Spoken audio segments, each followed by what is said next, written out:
We take you cross-country from Syracuse, New York to Berkeley, California, where it has been a rocky week weather-wise. Fires have ravaged the northern part of the Bay Area, and some of the air quality has been greatly affected by those fires. But we have football to play tonight. Mike Leach and the Washington State Cougars are a top 10 team for the first time since 2003. Meanwhile, Cal, after a 3-0 start, is suffering through a 3-game skid, seeking a signature win back home at California Memorial Stadium. Our doubleheader continues. You're watching the Pac-12 on ESPN. 8th-ranked Washington State seeking its first 7-0 start since 2001, getting set to take on the Cal Golden Bears. And moments ago, Syracuse, with just its second ever victory over a top 2 team after beating #1 Nebraska all the way back in 1984, they take down the defending national champions. And with that, we welcome you to the broadcast booth. Adam Amin, Dusty Dvorak, Molly McGrath. Friday the 13th continues with another unbeaten top 10 team on the road. Do we dare see another upset after what we just saw? It's Friday the 13th. Who knows? Expect the unexpected. Anything can happen on a night like tonight. That is incredible. What a win for Dino Babers. Meanwhile here, Mike Leach brings in a 6-0 Washington State team. What a start to their season. Unbelievable. First time. They're trying to make go 7-0 for the first time since 2001, and they've got all the key components to be a real contender for the college football playoff. Great quarterback play, an outstanding fast defense, and excellent special teams. Mike Leach has got quite the squad coming in here tonight to Berkeley.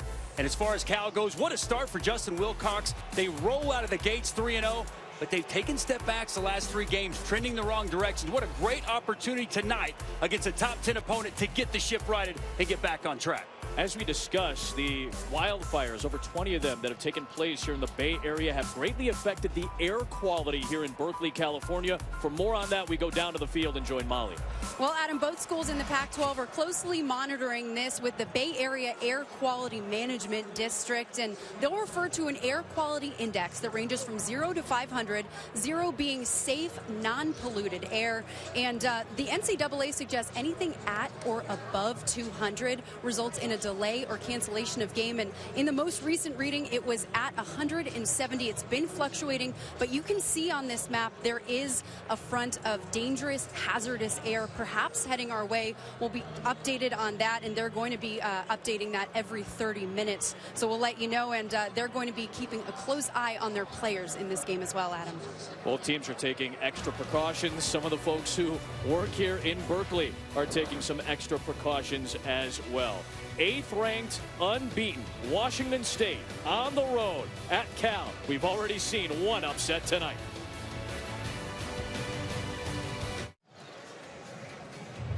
More than 20 fires, nearly 200,000 acres destroyed since Sunday, and obviously thinking of a lot of people going through some very difficult times in the Bay Area. Justin Wilcox, the head coach of Cal, told us yesterday that he hopes the 3.5 hours that these two teams are on the field can serve as a bit of an escape tonight for a lot of folks. And we'll try to do our best to help you escape as well, especially for those of you who are affected by what's going on in the Bay Area. Mike Leach, his family has ties to the Bay Area. His father, originally from Susanville, California, about 300 miles northeast of Berkeley, but his dad went to Richmond High School, about 10 miles northwest of here. Cal won the toss and deferred, so a high-powered Cougar offense will be on the field first. Gabe Shemyenyets will kick away for Cal.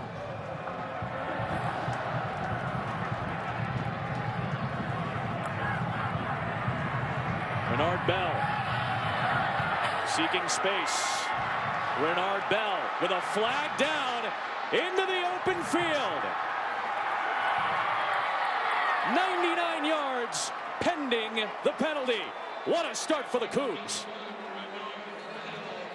Excellent job in the open field by Renard Bell, but unfortunately, Adam, this one's coming back. Not one but 2 flags around the 20.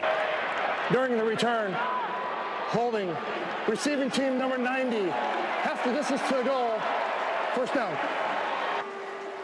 It's a holding penalty, but keep an eye out all night long. Cal's kick return defense has struggled over the course of this season.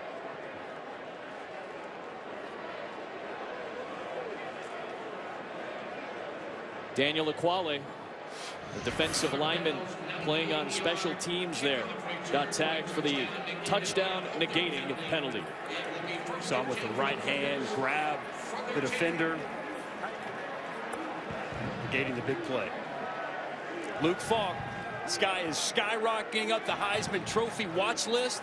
Unbelievable patience in the pocket, accuracy, touch on the football, and he might as well be a coach because he knows this offense so well. Gets him in and out of the right play. Heck, he's even talking like Mike Leach these days. From the 10-yard line, he'll give to Jamal Morrow. Big hit from Ashton Davis. They'll pick up 4 yards on first down. They get a lot of production from those running backs in different ways. You know, so a lot of times you just look at rushing yards to see how your running backs are. Don't just look at rushing yards, though they are efficient running the football. The way they get the ball to the running backs, it's an extension of the run. And you got to avoid this guy, Devontae Downs, one of the best linebackers in the Pac-12. Leads the Pac-12 in tackles. Falk doing a nice job of moving in the pocket, but James Looney shuts down the play for the Cal defense. It goes down as a sack, and it's third down.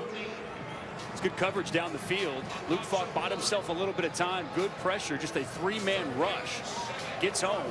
No one open down the field, and Luke Falk decides he's going to eat it and take the sack.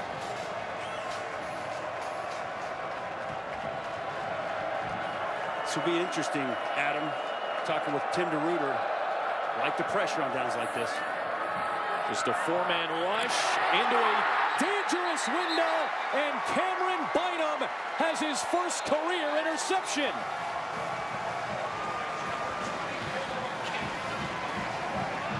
Well, this is the start that Cal was dreaming about when this game began. Excellent job by Cameron Bynum. Zone coverage.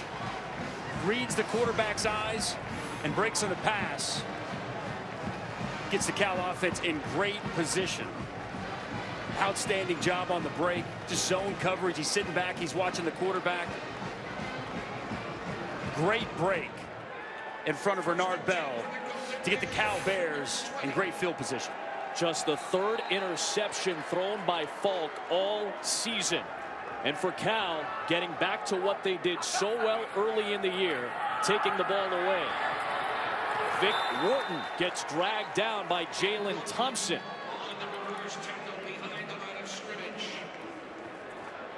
Now don't forget, this is a Washington State defense that has really made some noise across the country this year. Call themselves the Speed D. They sacrifice size for speed, and they can run at all three levels. Jalen Thompson, excellent job coming down from the safety position in the tackle for loss. Ross Bowers, his receiver Jordan Veazey fell down, and it brings up 3rd and long. Ross Bowers had some turnover issues early, seemingly has cleaned those up. He has, especially going back to the USC game. 5 turnovers in total. No picks the last 8 quarters. He's taking care of that. He's tough, man. He's taken a lot of hits. He's been sacked 15 times in the last 2 games, yet he continues to get up and answer the bell. Uncomfortable in the pocket, something they really worked on this week, staying in there and trusting his offensive line. Bowers down the middle, complete. First down, Kanawai Noah. Did not play last week due to an unspecified injury. Man, are they happy to have him back. On the ground, it is Derek Clark, drilled by Derek Moore. 2nd and goal. Big time throw here by Ross Bowers. Right up the seam, fits it in there perfectly to Noah, who gets just inside Marcus Strong, the cornerback, starting in place of Darian Moulton. Big time throw to get things started by Ross Bowers.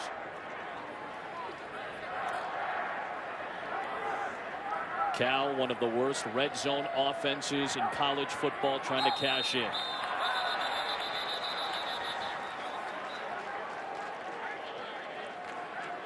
Kevin Marr is our lead official for this Pac-12 crew tonight.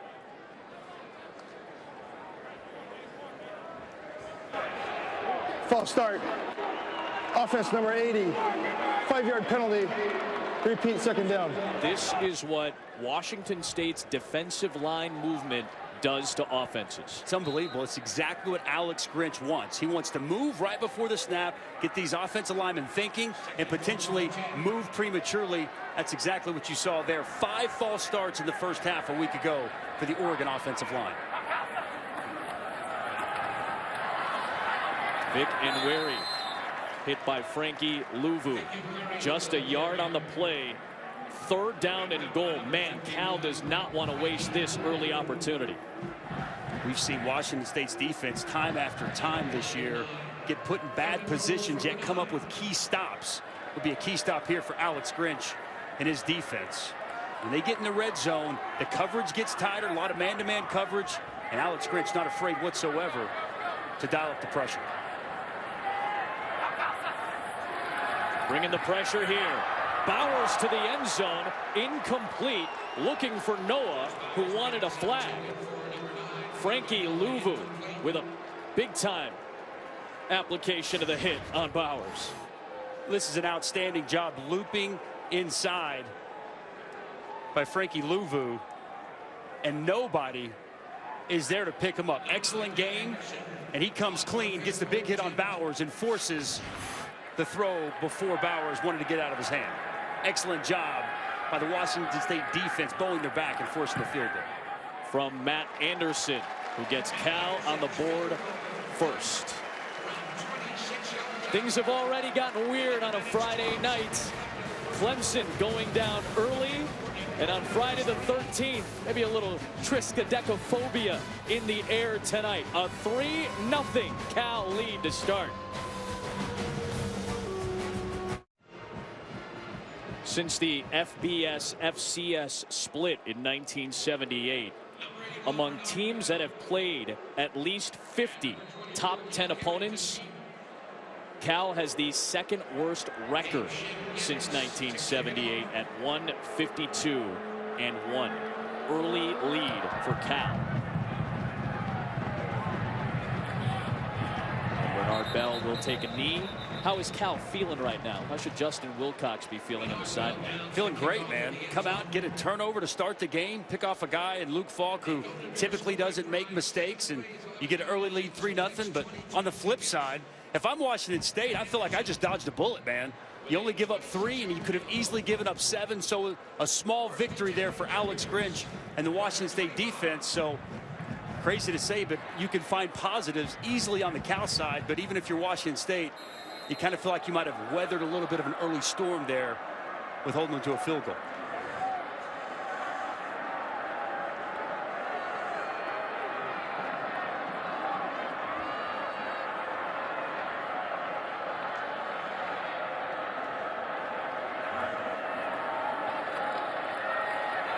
Underneath, easy pass to Jameer Calvin for 8 yards on 1st down. Great ABC college football doubleheader coming your way on Saturday. How about this? Georgia Tech bringing that triple option to Miami to take on the 11th ranked Canes, and then Utah and USC. Pac-12 in prime time on Saturday Night Football. Also available on the ESPN app. Nice back shoulder throw to Isaiah Johnson-Mack out near midfield. Cal starting to dial up the pressure. Tim DeRuyter brings blitzes on both 1st down and 2nd down. Luke Falk doing a great job identifying where it's come from. And as you mentioned, excellent back shoulder throw and good adjustment by Isaiah Johnson-Mack to move the sticks.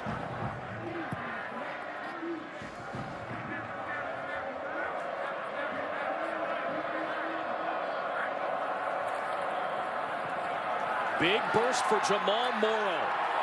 Well, since that USC game where the Cougars upset the Trojans, this guy's name is on everybody's lips. Well, he does a little bit of everything. Inside zone, catches the ball in the backfield, excellent vision, and a good cutback for a nice gain on 1st down. Picked up 16.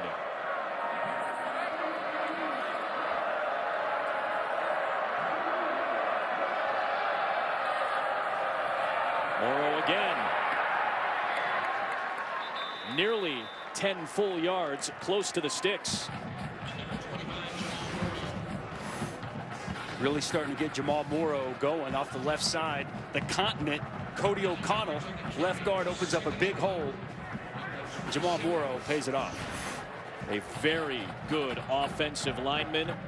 Unanimous All-American Cody O'Connell at 6'9", 370 is one of the headliners.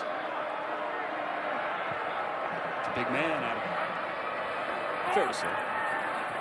Falk throws it up there for Isaiah Johnson-Mack. Good coverage by Darius Allensworth. This is an offensive line that is very strong, collectively one of the best in the nation, and O'Connell might be the best guard in college football. I'll tell you what, when he gets those big meat hooks locked on you, forget about it. Game over. Strong, physical at the point of attack, and a key cog in this veteran Washington State offensive line. Trying to maybe push on 3rd down and 1.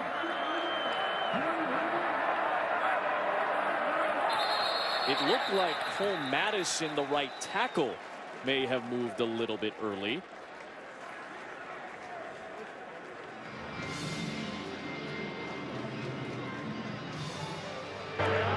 False start.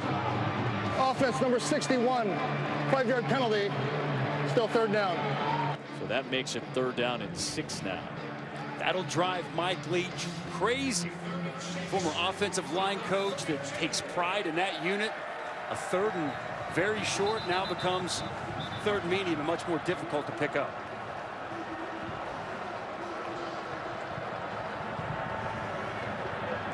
Clock operator, please reset the game clock to 9:22. Thank you. Cougars, one of the best 3rd down teams in the country, went just 2 of 14 against Oregon last week.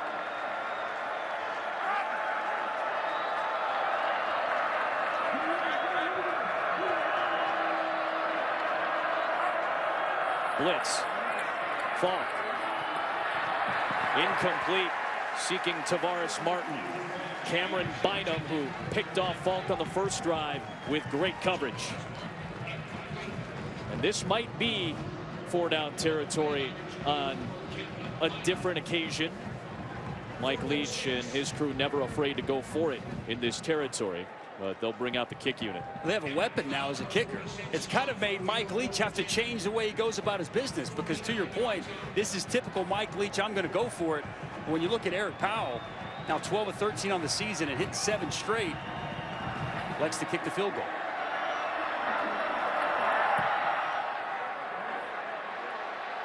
From 49, no good. First time missing in a couple of games for Powell. Washington State comes up empty, and Cal's got the football back with a little Pac-12 after dark on a Friday night. ESPN College Football, brought to you by BMW. We only make one thing, the ultimate driving machine. And TIAA. Let's plan for your success at TIAA.org.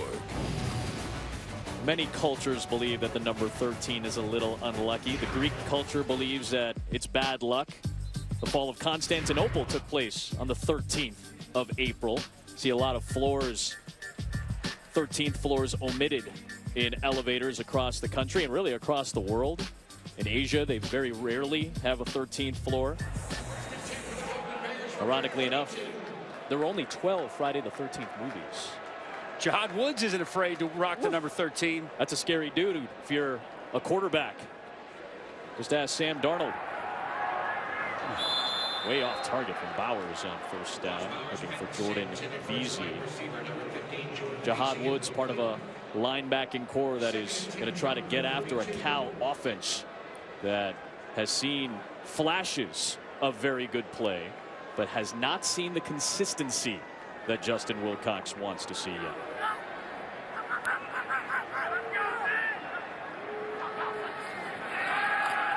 Pressure coming. Bowers protected. Incomplete for Veazey. Marcus Strong ripped him down to force the incompletion. No offensive points on the road in Seattle last week. Just a Darius Allensworth fumble recovery for a touchdown. So Cal's offense is going to try to get after it.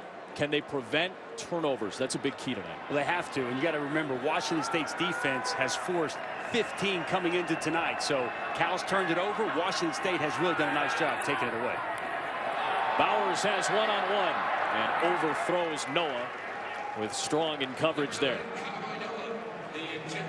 Quick 3-and-out for Cal right there. Yep. You know, Bowers, second time on the first pass, a timing route. The second time we've seen him look rushed in the timing routes. Veazey just drops second down. And then there he takes a shot down the field, easily overthrown his receiver. So after the defense gets the stop, the Cal offense very quickly off the field. Dylan Klump kicks away to Jamal Mora. Still on his feet with a good return. 13 yards, coincidentally enough. Luke Falk, empty on the first 2 Cougar trips, goes back to work. The Heisman candidate when you come back. Welcome back to Dos Equis Tailgate Week, and a shaky start for Washington State and Berkeley. Mike Leach, trying to right the ship, just gathered his offense together. He was very calm, telling them they can't stop us if you do your job. Just calm down, just like practice. And you guys know he's hardest on his offensive line. He told them he wants them to be more physical and play more angry. Adam. Thanks very much, Mom. Starting this drive from the 42, and Jameer Calvin makes a great move in space. And then the ball comes free, and Cal scoops it up. Devontae Downs with the recovery. And the Golden Bears have their second takeaway. And Calvin is still down. Early on the field was a fumble recovered by the defense. First down, California. Wow, Jameer Calvin, the true freshman, does a great job making people miss. How about 6? Jalen Hawkins comes in, knocks the ball loose, and Devontae Downs, Johnny on the spot, on top of it for the first quarter Cal takeaway. That's an excellent job by Jalen Hawkins. First defender comes, he secures the tackle. Second defender comes in, gets the ball out. Outstanding job getting the takeaway by the Cal Bears. Early issues for the number 8 team in the country so far. It's been from the onset, right? The opening kickoff that Bernard Bell takes back for a touchdown, negated by a holding penalty, then a quick interception. They give up a 3rd and 15 that allows Cal to get the field goal. False start on a 3rd and 1, missed field goal, now another fumble. That's a game's worth of mistakes, and we're not even 7 minutes in the first quarter, Adam. Devontae Downs, one of the superstars on this Cal defense, sets him up inside the 50. Here is Vic Enweri. Robert Taylor on the stop after a short pickup. Garrett McBroom inside. Movement up front. He gets the penetration, the initial contact on Enweri. Washington State defensive line. They're relentless. Bowers for Noah. Got it and dropped it. That has to be caught. 3rd and 9. Has to be caught. And this is why you wanted Kunavai Noah to play tonight. He's been a playmaker for this offense when he's been healthy. Just a corner route. He's got Jalen Thompson beat in coverage. Excellent throw over the outside shoulder, and he just dropped it. You got to help Ross Bowers out. This guy's trying to get out of a funk. He's trying to play better football. Already at him the second drop by his wide receiving corps.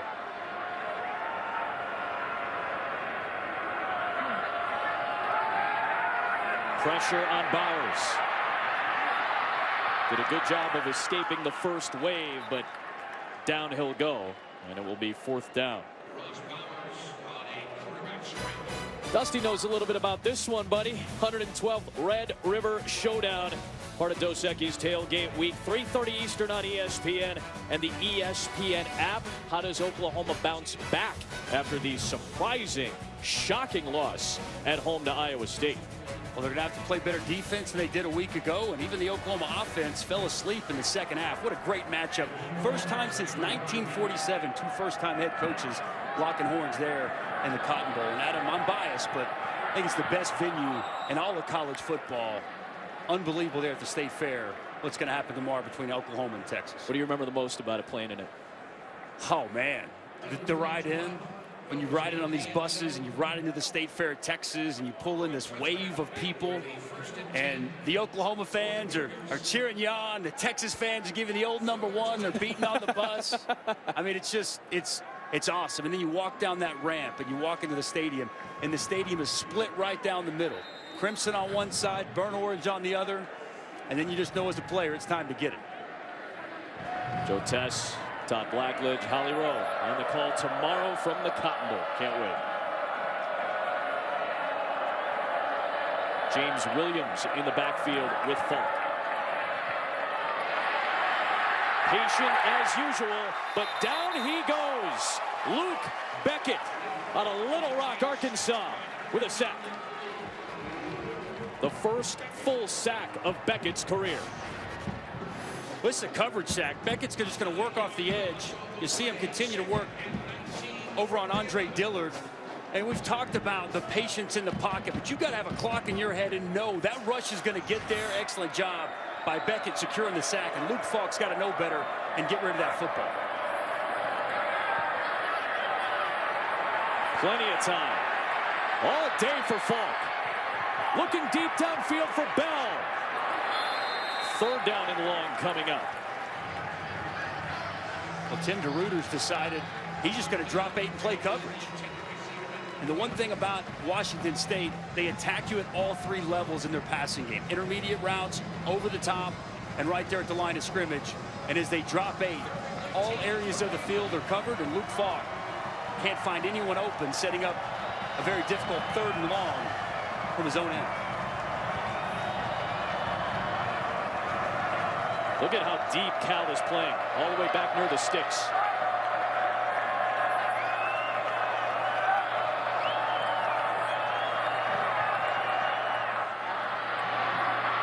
Williams will not get there.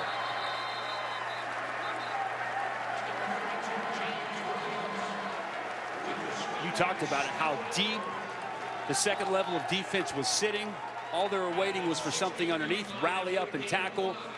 Talking with Tim DeRuyter, they worked a lot of 2-on-1 tackling drills. They were going to play back, try to take away the intermediate throws, and rally up and tackle together as a unit. Excellent job getting a quick 3 and out by the Cal defense. This is an important punt for field position for Eric Powell.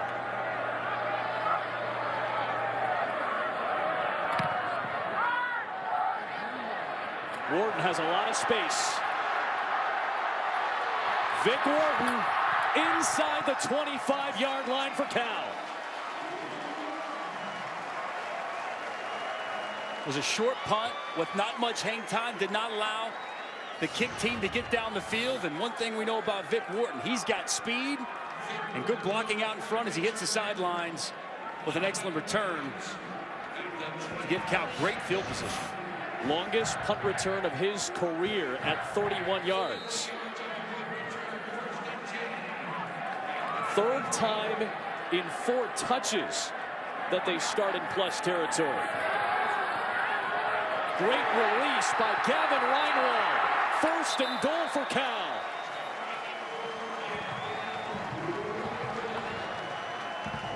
And the Golden Bears want 6 right now.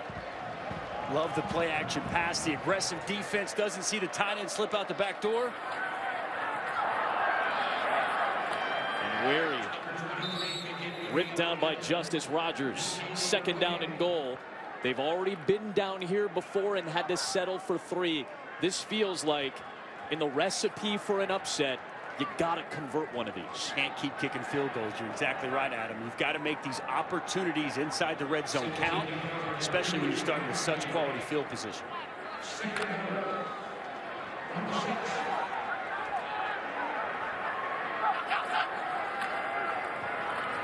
And Waring bulldozing his way in for a touchdown.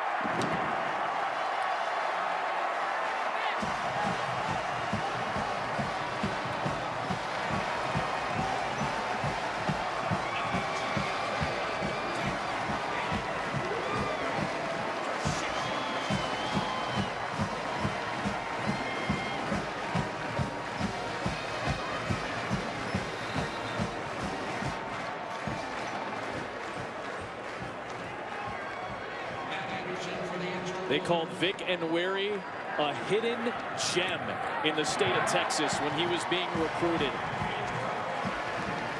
Now in his senior season, showing off the muscle for a touchdown. I like the big man. Malik McMorris does an excellent job getting the kick-out block, opening up the hole for Enweri. Look at the big man. Boom. Gets on the second level. Look at the physical running. That's a big man, Vic Enweri. 6 foot, 245 pounds as he powers his way into the end zone. And Cal's on top. 10-0 early here in Berkeley. Remember, no Patrick Laird tonight for Cal, dealing with an injury. So Vic Enweri's role is expected to be a little bit greater, along with Derek Clark and Zion Echols. A lot of injuries for this Cal team, especially in the skill positions on offense. Bo Baldwin said Malik McMorris, one of the best athletes pound for pound he's ever been around. 5'11", 285. You may not think it, but the man's got great feet and unbelievable quickness. And as you saw there, a heck of a lead blocker for this Cal rushing attack.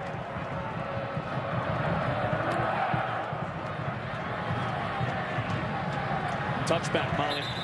Yeah, Mike Leach not so happy anymore. He told his team, you look like the worst offense in America right now. I'm not interested in excuses. Cal is playing their butt off. They look like a team. You don't look like a team. He told his offense to go out there and start playing together like a team. Molly, this is a bit of a shocking start for a team that we've seen be so detail-oriented at both sides, offensively and defensively. They kind of look like they're sleepwalking early in this game, Dusty. And I expected that a week ago in Eugene, which was the first time they had left Pullman. But they went into Eugene and handled business. Yeah. But here tonight, sleepwalking a little bit. They look a little disheveled offensively. We got to give Cal a ton of credit for the defensive game plan that they've employed here tonight. See there, excellent job running to the football, great pursuit. And right now, that momentum, it's on the Cal Bears sideline. Number 25, Jamal Burrow. A gain of 1, 2nd and 9 from the 26.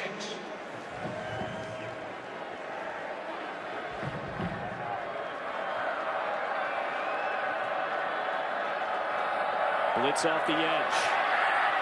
Funk calmly finds Isaiah Johnson Mack, who's got the first down.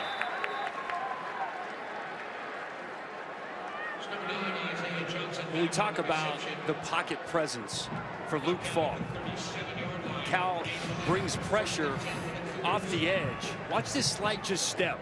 Just steps up, avoids the pressure, and finds his target for a nice pickup. That looks like a veteran QB. Very savvy back there in the pocket.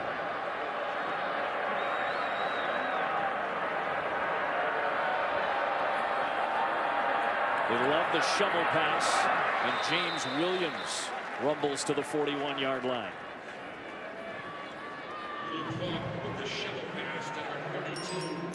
Williams, one of the best in the country in terms of yak, yards after the catch. He leads all Power 5 players with over 430 yards. Part of that is him. Part of that is the offensive game plan as well. Get the running backs the ball in space and make the defenders miss. How about this shifty run by Williams for a first down to midfield?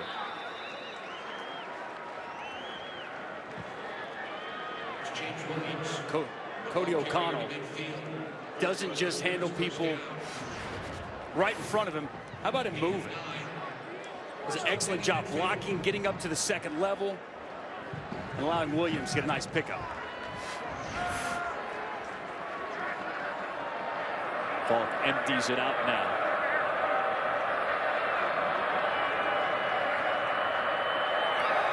Falk picks it up. Isaiah Johnson-Mack turns a broken play into 2 yards. That was near disaster. Wow. Luke Falk does a nice job collecting himself. That's a good snap. He just dropped it. Finds his outlet. Johnson-Mack.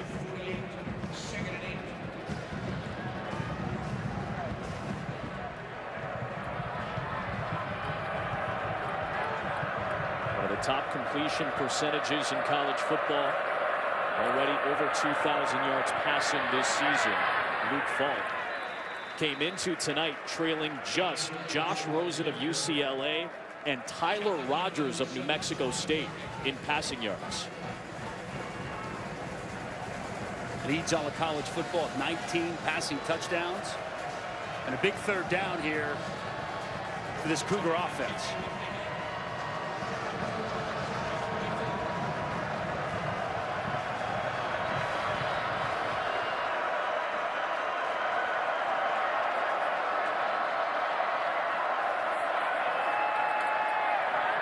Falk to the sticks for the first down to Kyle Sweet. This guy is a nice safety valve for Luke Falk. It's his third down target. Probably got the best hands on the team. Excellent and efficient route runner. Knows where the sticks are. And a little option route. Nice job by Kyle Sweet.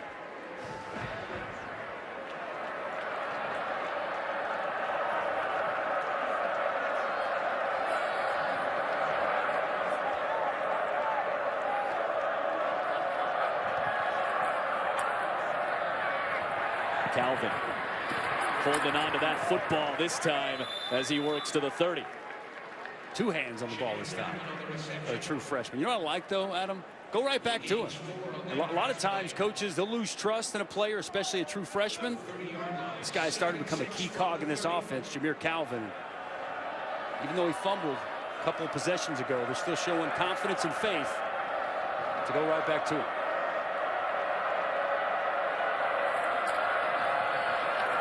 That's a great job to find the hole by Morrow. Downs on the stop to close quarter one. Washington State is averaging 40 points per game this year. Shut out by the Cal defense.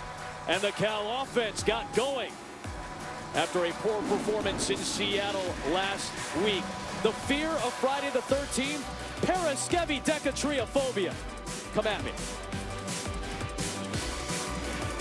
He's starting to get known for some of those great post-game speeches. He's got me fired up. Yeah, man, I'm ready for quarter number 2 now with Cal on top 10-0 and a big third down and 2 for Washington State. To the flat for Morrow. Great pursuit by Devontae Downs and the rest of this Cal defense. Already one upset tonight. Number 2 Clemson, the defending national champions, go down at Carrier Dome. And tonight Cal with a 10-0 lead. Watch Downs and the speed to the edge. A smart football player.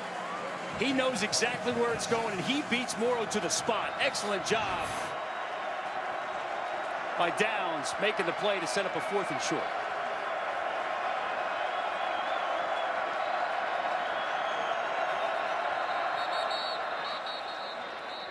Timeout here.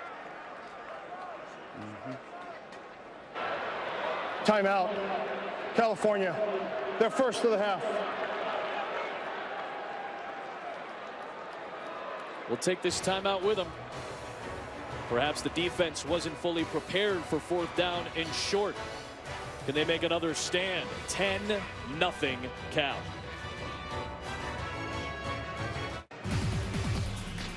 Brother, we were using the ESPN app earlier tonight to see Clemson get knocked off by Syracuse in a huge upset for the Orange and Dino Babers. You'll need the ESPN app tomorrow. Red River Showdown. Utah, USC, Alabama, Arkansas. You can download it right now on ESPN.com/app.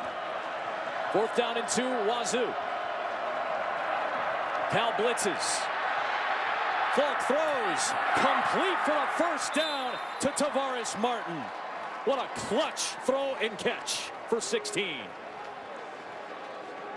This is exactly why Luke Falk is one of the best quarterbacks in college football. He wants to go to sweet in the flat right now. It's not there. You see him just slide to his left. It makes an excellent throw. Tavares Martin, who climbs the ladder and picks up a key 4th down. Luke Falk now 7 for 7 on this drive.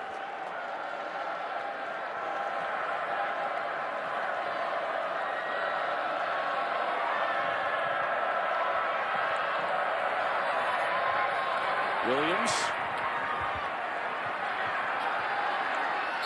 And they'll blow the forward progress dead near the 3. Good run by James Williams. Washington State with plenty of miscues on their first 4 series. Much sharper thus far. Prior to this drive, they had not converted a 3rd down. Had a key 3rd down conversion, and you saw a big-time 4th down conversion as well.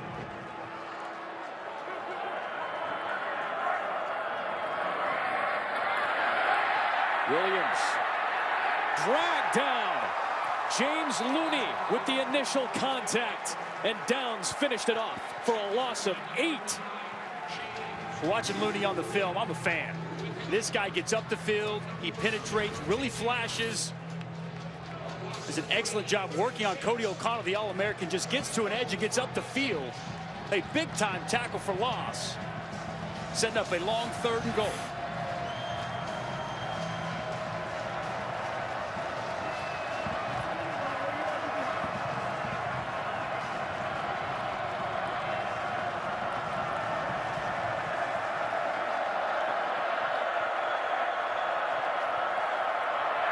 Four-man rush. Falk to the end zone. A flag is thrown. A touchdown. Tavares Martin, but we'll have to check the penalty marker as well. Big-time throw and catch by Luke Falk to his favorite target, Tavares Martin. Pass interference. Offense number 8. 15-yard penalty. Repeat 3rd down. Dusty, that's the 2nd Cougar touchdown that's been negated by a penalty. The kick return to open the game, and Martin's PI call here. Tavares Martin is going to try to work to the corner of the end zone. Little push off in the back. Separation on Elijah Hicks.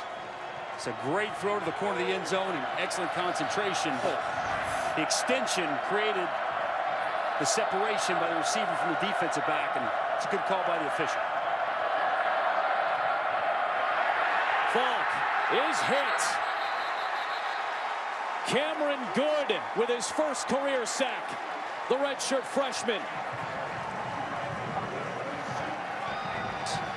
This Cal defense has been impressive so far. Talk about a change of momentum. A second ago from inside the 5. Out of the picture, you're going to see Cameron Good. Look at him flipping his hips, using his hands, continuing to rush the passer. Luke Falk has a tendency to hold on to the football too long. And Cameron Good, it's a nice sack. So now a 52-yard try for Powell. What a kick. That ties his career long to get Washington State on the board. Dusty, they go, though, from 2nd and goal at the 3 to just putting up 3. Turn of momentum there at the end of that drive. Washington State wanted 7, but the Cal defense bows its back and forced them to a field goal. We got a good one tonight here in Berkeley. ESPN College Football, brought to you by Dos Equis. Stay thirsty, enjoy responsibly, and the exceptionally indulgent Lexus ES. Go ahead, spoil yourself. Still some high spirits here in Berkeley, California, despite the weather issues and air quality issues that they've faced over the course of these last 5 nights. Maybe a little bit of life being brought back to this campus with Cal on top early. We have our first 13 points of the night on Friday the 13th. Eric Powell ties his career long with a 52-yarder.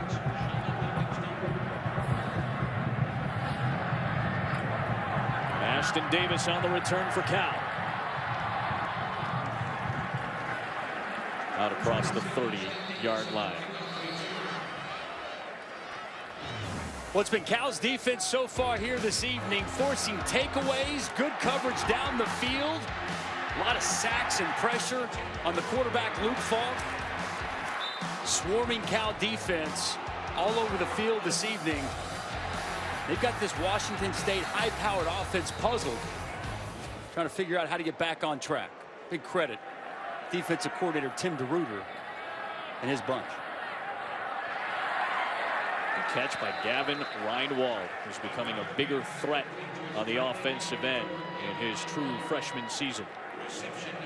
It's made that one-handed catch over the shoulder look easy. Effortless by the youngster.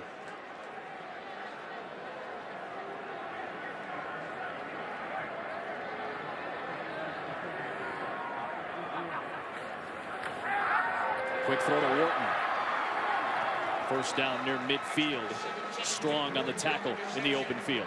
Marcus Strong playing about 10 yards off of Vic Wharton, giving him a lot of cushion as Washington State brought a blitz. Good job by Ross Bowers identifying that, popping up, and quick pass to his target. Bowers on the move and connecting with Noah. Out of bounds near the 35-yard line.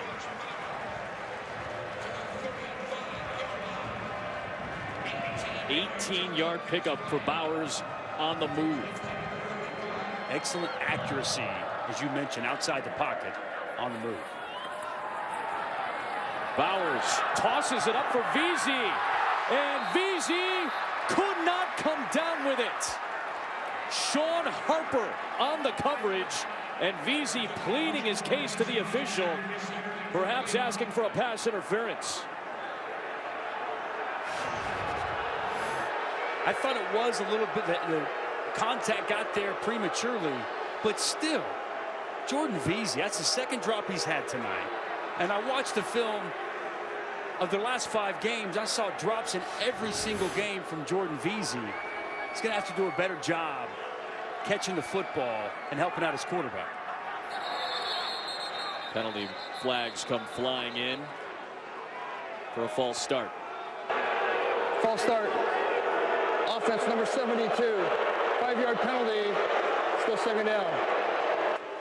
It's Cameron Bennett on the penalty.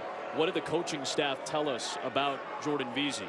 Big body, all the talent in the world, but he has to be able to make contested catches. Exactly right. They need him to make those big plays. He's got that big frame, big catch radius, and Justin Wilcox told us we need Veazey to make contested catches, and so far tonight, 2 different contested throws, 2 drops.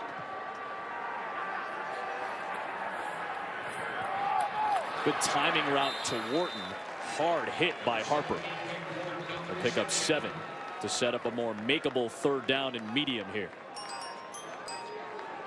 Red River Showdown, ESPN tomorrow, also available on the ESPN app. 3:30 Eastern time from the Cotton Bowl. 12th ranked Oklahoma, led by Heisman candidate Baker Mayfield, and an outstanding rivalry against Texas. Man, those games have been fun the last few seasons.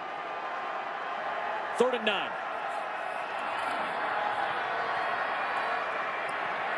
Bowers, first down. Noah again. And a penalty marker thrown back at the 32-yard line.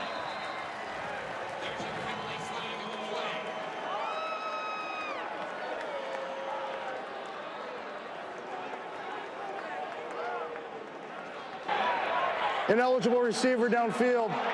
Offense number 72. 5-yard penalty. Repeat 3rd down. Cameron Bennett with his second penalty of the drive. This is a new point of emphasis in college football. Do a better job keeping offensive linemen from going down the field. You crawling around. You cannot be beyond 3 yards of the line of scrimmage when the ball is released on a pass that goes across the line of scrimmage. And it's a bear crawl. He doesn't know where he is, but he's got to know that he can't keep moving forward if it's a pass play. Bowers this time over the head of Wharton, and it's 4th down. Boy, they had pace, they had tempo, they were rolling on that drive, and the penalties just killed that drive. It was an excellent job on 3rd down. Conavine Noah finds a soft spot in the zone coverage, and Ross Bowers finds him. But as we just showed, Cameron Bennett bear crawling around 5 yards down the field, draws the flag. How about this? Watch for a quick kick. Yeah, could be from Ross Bowers. He's done it once already this year, and that is the case here. Wharton trying to chase it, but that will be a net kick of 19 yards. That's a bad end to that Cal drive. Not what Cal was looking for. They're looking for points. It ends in a punt, but Cal still with an early lead.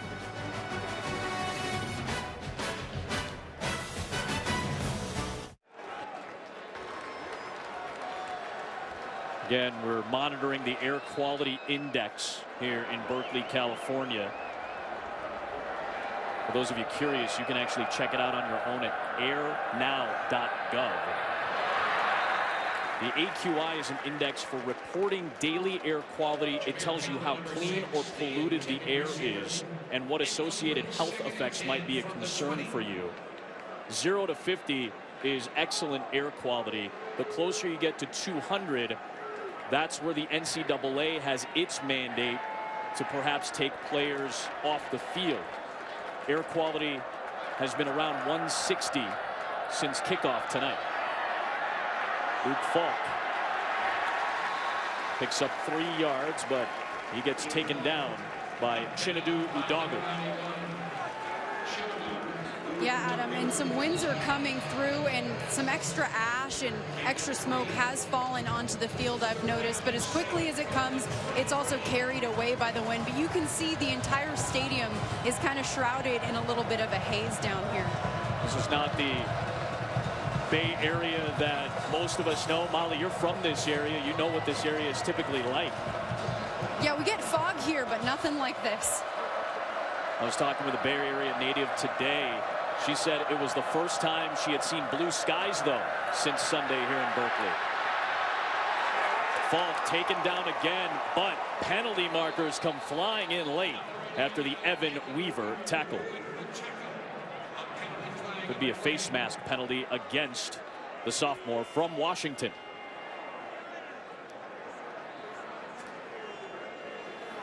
'89, definitely. Evan Weaver got the face mask. Personal foul, face mask. Defense number 31, 15-yard penalty, automatic 1st down. So a fresh set of downs for Washington State. You know, we'd be remiss if we didn't mention that the state of Washington has dealt with this over the course of their season as well. Week 2, they were getting ready for Boise State. Was Washington State. There were air quality concerns there. Oregon and Nebraska, I remember week 2, there was a lot of concern as to whether or not they would play that game. The heat has been very surprising, even going into the fall.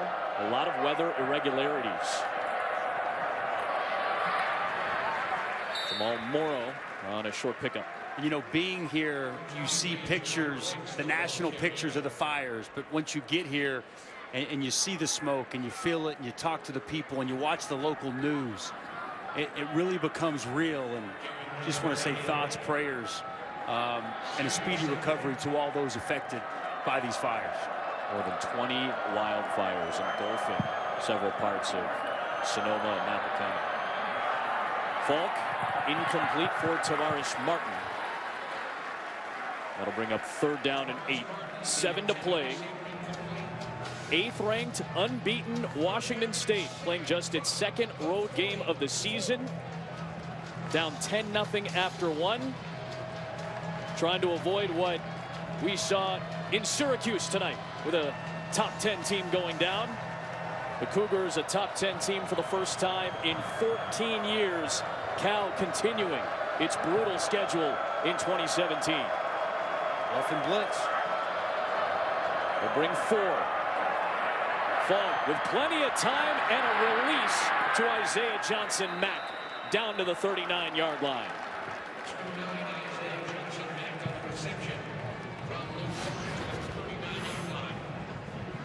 We've talked so much tonight about the pressure being put on Luke Falk. I mean, just an excellent job by the offensive line, allowing Luke Falk to survey the field, step into the throw, and pick up a big first down to Isaiah Johnson-Mack. That's the longest Washington State play of the night that has not been negated by a penalty. 17 yards. Williams. Good run on first down. Right tackle Cole Madison does an excellent job caving down the right side and allowing Williams excellent running room to the edge. Cole Madison, talking with Mike Leach, saying that he's been the most consistent offensive lineman of this group, and he's won 3 bones this year from Mike Leach as a member of this offensive line. The Bone Award, maybe the most prestigious award in all of sports, says Mike Leach. Second down and 3, setting up the tunnel screen, and good effort by Desmond Patton to try to muscle forward. Allensworth stopped him shy of the line to gain. We saw Sam Darnold struggle against Washington State. Nice bounce back last week, and now the Trojans will host Utah Saturday Night Football on ABC and the ESPN app at 8 o'clock Eastern Time. Steve Levy, Brian Griese, Todd McShay will have the call for you tomorrow night from Cali. Talked about this offensive line, the transformation, how much bigger and physical they are. Trying to protect on 3rd and short, and Renard Bell gets loose. Ball flies out of bounds, so that will go back to the spot of the fumble.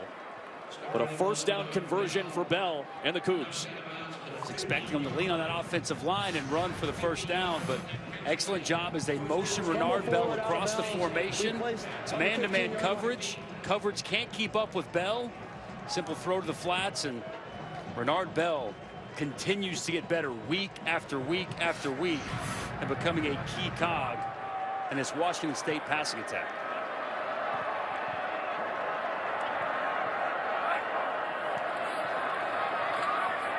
Falk releases Williams. Good job in space by Ashton Davis. Second down.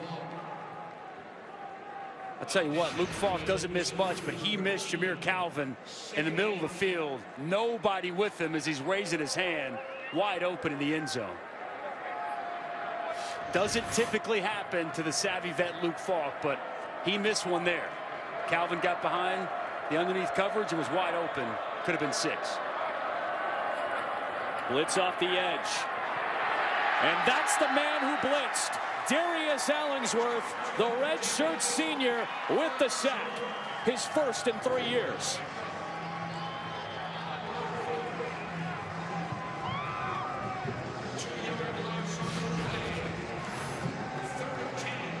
The corner blitz, excellent job getting home. Luke Falk never identifies it in time.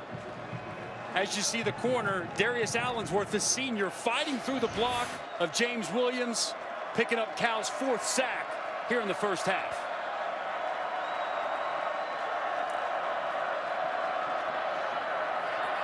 Falk to the end zone. And Cameron Bynum does it again. His 2nd pick of the night.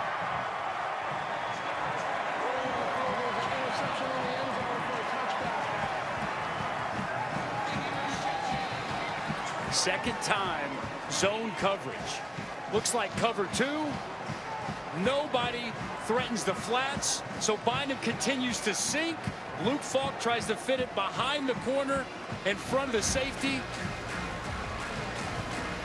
Luke Falk having a rough time reading these coverages, understanding what they're in, and the Cal defense with its second pick and third turnover here in the first half.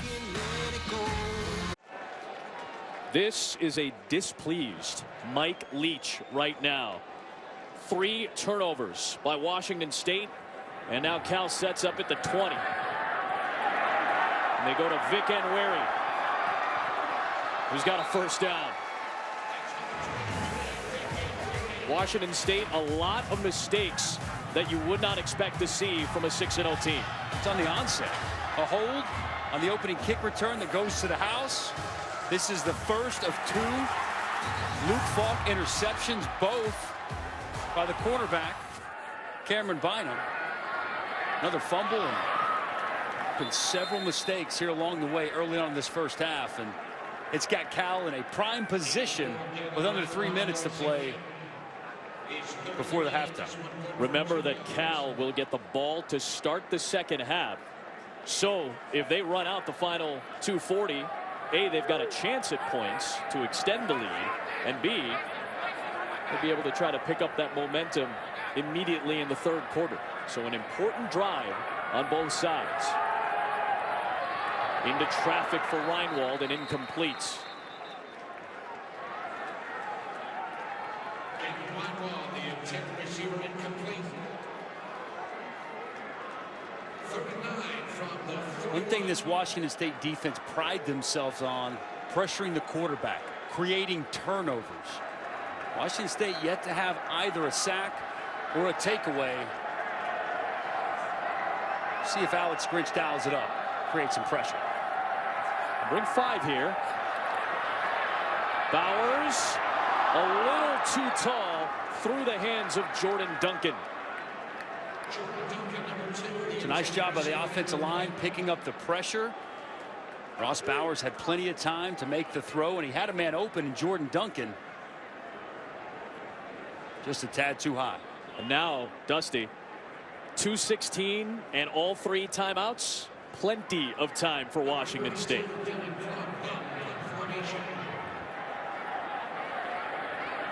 Jamal Morrow back to return.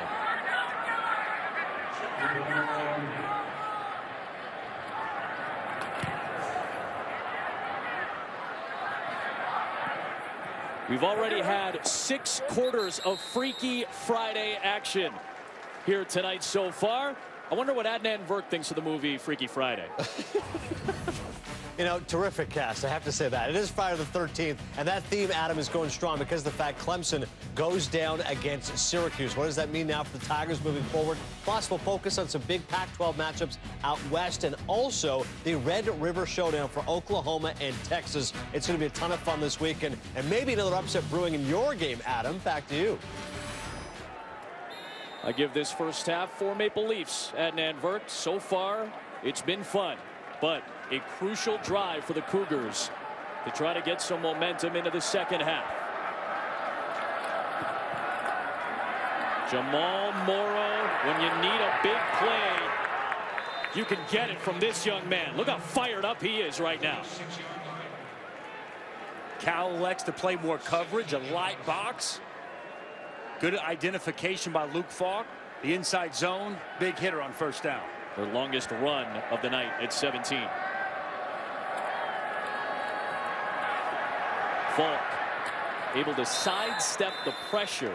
It ends up in the hands of Martin, and they'll rule it incomplete. Good coverage by Davison the third. Actually a good incompletion. I don't think he wanted to catch that. A minimal to no gain, and the clock stops with the incompletion. And essentially, you get to save a timeout if you want.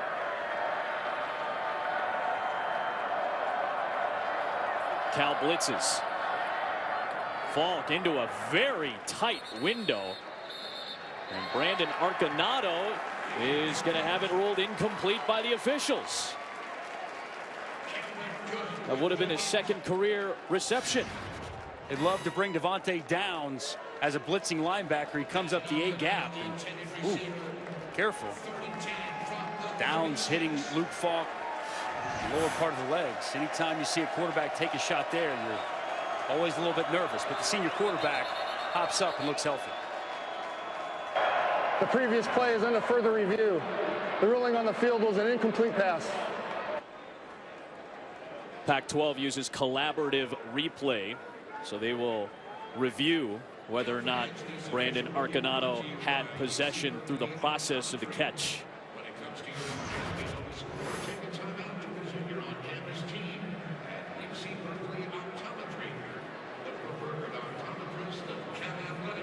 This is being viewed out in San Francisco.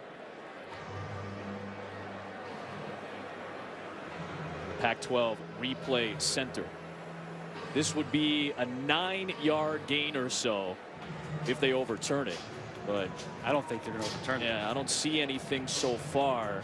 Ball's moving. Yeah, it touches the ground. That's an incomplete. That's a good call by the official as that play happened live. The umpire, Rick DiBernardo, was right in front of the play. Brandon's watching his own replay up on the Jumbotron. Mike Leach is trying to figure out what the heck's going on here in Berkeley tonight. You know, I was talking with him. We talked with him on Tuesday. Had a chance to talk with him pregame out on the field, and the same message keeps coming across. He was very concerned about this Cal football team.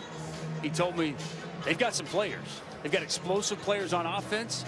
They've got some excellent football players on defense, and reiterated to me multiple times this week, we've got to show up and we've got to play well. After further review, the ruling on the field is confirmed. Incomplete pass. Third down. Feels like Mike Leach had a good pulse for his team. Maybe it wasn't the best week of prep and knew he was walking into a potential hornet's nest here in Berkeley.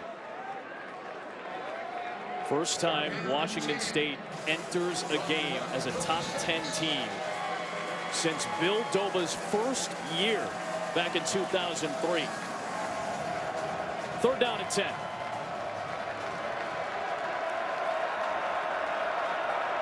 Kyle Sweet's a guy they'd love to go to in these situations, working out of the slot. Falk is looking right at him. Now he's got to take off and takes a hit with a flag flying in at the 44-yard line. Downs came in along with Jordan Kanashik, teaming up on the tough hit. Luke Falk is tough if he's nothing else. Man, wasn't trying to get down, was trying to fight for the first down. And a big, big hit delivered by Devontae Downs. Personal foul. Targeting. Defense number 59. The previous play is under further review. They'll tag Jordan Kanashik with the targeting penalty. Take a listen to this. Oof. Pads or popping.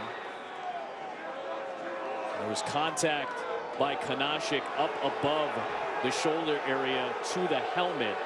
It is important to know right off the bat that Luke Falk, despite being a quarterback, is not a defenseless player here, because he is now a runner.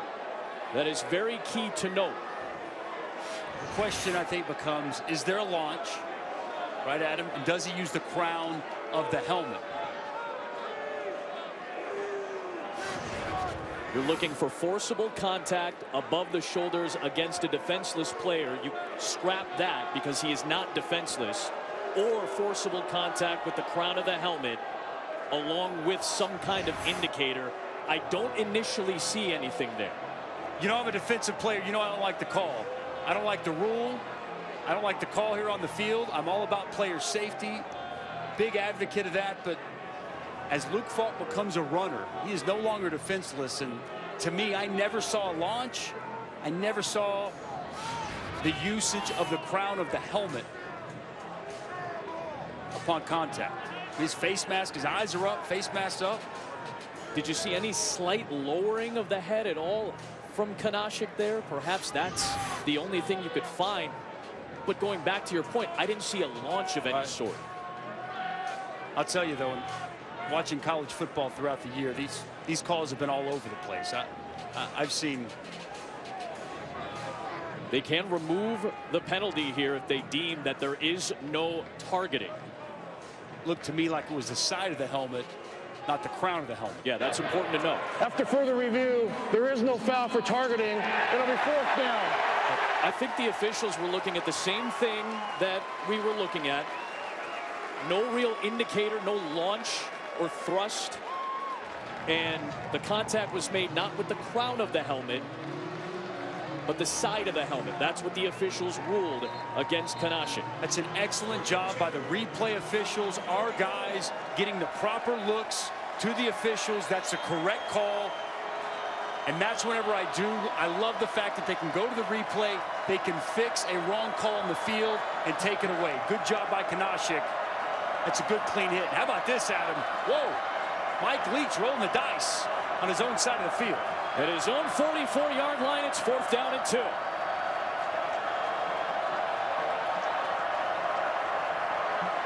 Timeout.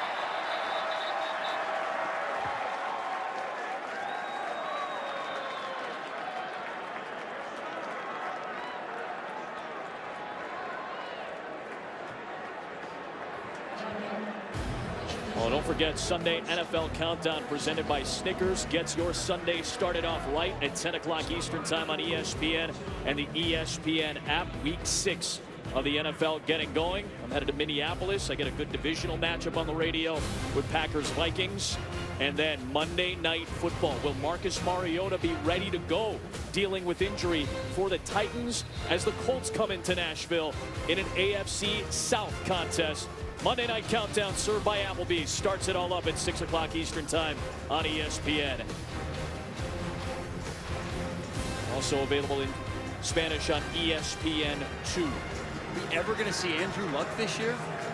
Been dealing with that shoulder problem for a long time. I saw him in the opener last year, and Bill Polian was my partner.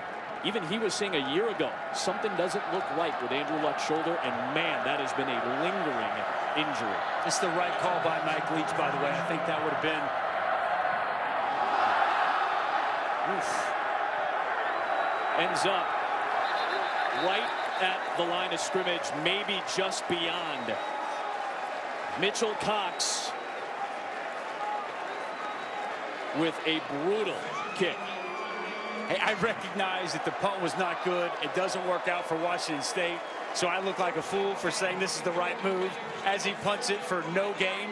But at the same time, as a coach, you got to make that call. You've got to allow your punter to punt the ball and try to pin them back deeper and give them a longer field to go. But, man, what a terrible punt. Quick out, caught by Reinwald. What did Mike Leach tell us this week? It's not about the effort that these guys are putting in, but what did he say about the execution last week, early in the game? I think he said against Oregon it was like trying to do surgery with a chainsaw instead of a scalpel. Not the cleanest play last week from Washington State early in the game. And that's starting to rear its ugly head at times tonight. A couple of good stops. Nnamdi Aguayo brings down Vic Enweri. 39 seconds to play. Ball at the 37-yard line. 3rd down and 2 coming up for Cal. And Patrick McCary, the left tackle, moving a little bit gingerly now. Is it just me, or does it strike you odd that we've been stuck on 13 points for quite a while at 10-3? I don't want to address it because maybe I have triskaidekaphobia. I don't know. I don't want to address the number 13. What are you just showing off for the people using these big fancy words, man? Come on. Hey, we've already had, what, 6 quarters of weirdness between what we saw at the Carrier Dome tonight, an impressive signature win for Syracuse, taking down the defending national champions. And so far tonight, Washington State coming on the road for a 2nd straight week. This Cal team has looked so sharp through 1/2 thus far. 3rd and 2. Open man, Noah. 1st down inside the 25-yard line. They do not have to use that timeout. 32 seconds to play in the half. Ross Bowers has looked excellent tonight when they get him outside the pocket. They roll the pocket to his right. Very good route run by Kunavai Noah. Simple out route. Beats the coverage. Easy pitch and catch. That's about the third time now we've seen excellent timing and excellent accuracy from Ross Bowers outside the pocket. Late blitz from the Cougars. And down goes Bowers for the first time. We talk about Hercules Mata'afa, one of the best defensive linemen in the country. That's exactly what Alex Grinch was looking for. That's exactly what they needed. You like a first step? Watch this excellent first step by Mata'afa getting off the football. He beats the guard before he ever gets out of his stance. And a great job grabbing the legs of Ross Bowers for the big sack. The Pac-12 leader with 5.5 sacks, named after the son of Zeus, getting loose. Mel Kiper says he is Washington State's best defensive player since Deone Buchanan. And that dude was a beast, and he's doing pretty well in the NFL. He was a first-round pick by the Cardinals a few years ago. Well, he's undersized. I mean, this guy's 6'2", 245, 250 on a good day when he's had a big lunch. And this guy's mixing it up with the offensive guards and the centers. He doesn't recognize that he's smaller than the man across from him, and he uses excellent hands, excellent explosiveness, and an extremely disruptive force for this defensive line. They double-team Mata'afa this time. Bowers has a man downfield, and Jordan Veazey will hold on for the catch at the 20-yard line. This time, he delivers. He says, I got you, Ross Bowers. 3rd down and 6, and the clock stops. That's got to help his confidence. Excellent job watching the ball into his hands, and he completes the process for a nice pickup. Gets him back into field goal range. 3rd and 6, out route. Again Veazey, and again he comes down with it. Back to back to set up 1st down. No more timeouts for Cal with 11 seconds to go. Veazey, a guy who, as we talked about, a lot of problems with drops. Excellent job catching the football and the toe tap on the sidelines for a nice catch. Now again, because he went out of bounds, the clock stops, but no timeouts for Cal. So you either have to go to the end zone or you got to stay on the sidelines. Bowers underneath, and Weary trying to get to the sticks or out of bounds, and the clock will stop with 4 seconds to go. Decision time for Justin Wilcox. Do you go for the score in the end zone? Do you go for the field goal here? I go for the score.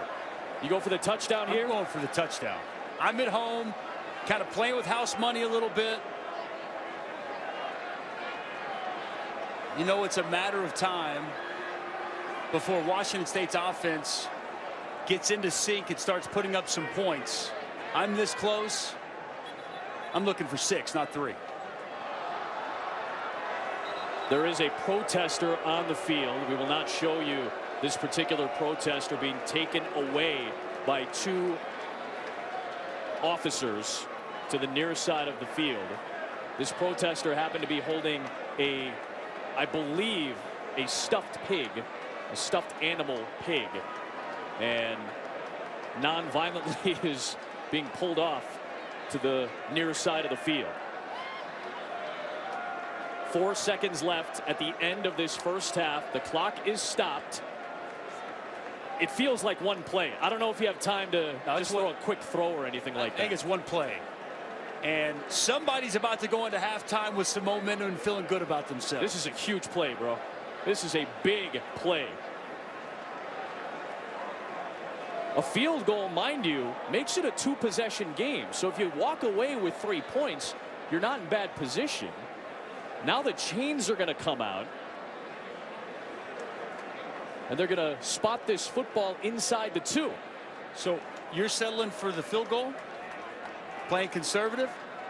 Because I think you can go up 2 scores regardless, but I get why you go for the touchdown, because that is the momentum boost of momentum boosts. Don't forget, Cal does get the ball back in the 3rd quarter, so I wonder if you do play it conservatively. I don't. I'm going for it. All right. I'm at home. I got a chance to upset a top 10 team in my backyard. Going for broke. Here we go. From the 1-yard line to close the first half. McMorris blocking. McMorris loose. It is caught by Kyle Wells. Touchdown, Cal. His first career catch is a touchdown at the end of the first half. I love the play call. They've got Vic and Weary, the big 6', 245-pound running back, thinking power football. It's a play-action pass. They get the fullback Malik Morris out, and they get the tight end Kyle Wells out in the end zone. No one's home. Easy touchdown for the Cal Bears before the half. How about that? The momentum all in the favor of the Golden Bears on the first career catch by Wells. See Kyle Wells work his way out. No one stays with him, and Bowers off his back foot finds his tight end for a big touchdown. Redshirt junior from Loomis, California delivers. Bowers is fired up, and we've got a good one in Berkeley. Adnan, Joey, Jesse, it's all yours. 79th meeting all time between the Cougars and the Golden Bears. It's been a fun one so far. 17-3, Cal on top. As we start the second half, a bizarre first half. Washington State with miscue after miscue, and then Cal getting a touchdown on the final play of the half to go up by 2 full scores on the first career catch by Kyle Wells. 2 offensive scores tonight in the first half after the offense did not put up a single point against that stellar Washington defense a week ago. And the Golden Bears get the ball back to start half number 2. Adam Amin, Dusty Dvorak, Molly McGrath, glad you're with us on a Friday night for Pac-12 After Dark. Ashton Davis, not much of a return. He'll work out to the 11-yard line. This was the final drive of the half. If Mitchell Cox boots the ball 20 yards downfield, Cal may not end up with a touchdown. As bad a punt as you'll see, and gives Cal great field position, but they take advantage of it. 2 excellent catches by Jordan Veazey. Great concentration both on the sidelines. He had drops early, not here. How about the play-action pass? Finds his tight end, Kyle Wells, for his first career reception, and Ross Bowers likes it. Veazey to the 20. Veazey started to make it look easy catching the football. One thing I'll say, I expect Washington State to come out and play extremely well in the second half. Especially, I'm expecting improvement offensively from the Cougs. That's Sean Harper, junior out of Georgia, who had his first career interception a couple of weeks ago against USC, and that left arm does not look 100% right now.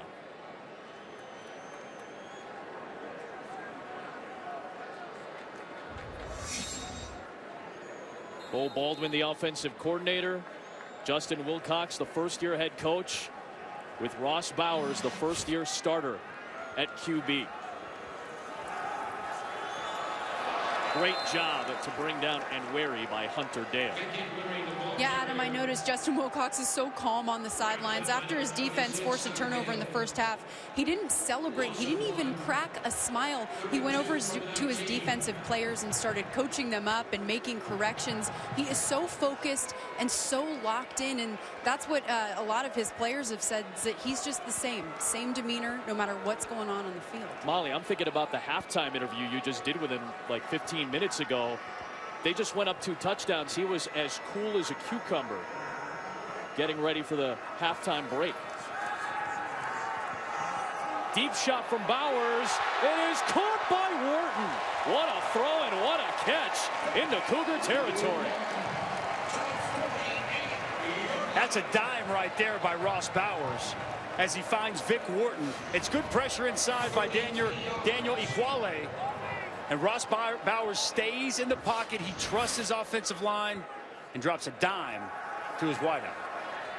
And this time smartly gets rid of it. You know, to Molly's point about Justin Wilcox, he reminds me a lot of an NFL coach. NFL coaches have a tendency to not get too far up, too far down.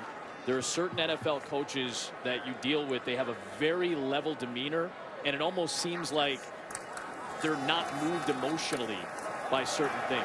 That's not to say that he's devoid of emotion, but there is a Belichickian feature to Justin Wilcox, that CEO that is very calm and knows how to delegate. It's like the even keelness, right? As you mentioned, never too high, never too low, is always looking forward and ahead. How do we get better? How do we improve?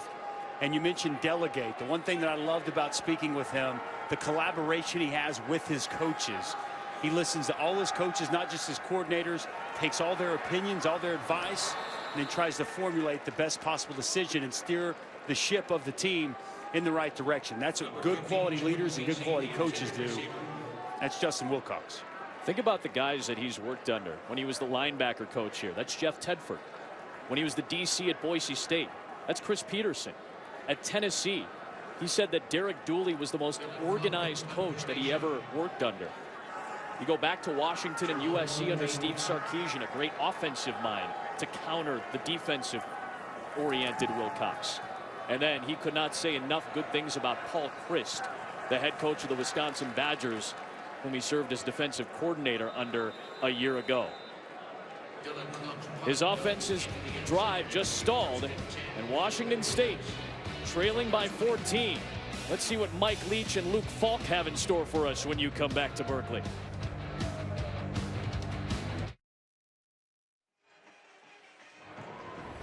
You're watching the Pac-12 on ESPN, a little Pac-12 after dark, and a great doubleheader tonight. Clemson, Syracuse earlier tonight, Cuse with the upset, and now 8th-ranked Washington State out of the locker room trying to get the offense going. More great games coming your way the rest of this weekend. Our college football look ahead brought to you by Xfinity X1. What sticks out? I wonder where your eyes are going right now, Big D. There's a game in Dallas. I don't know if you heard. I had a feeling you might light up for that one. I might be on an early plane straight to DFW to try to take a chance to take in the best rivalry in all of college football.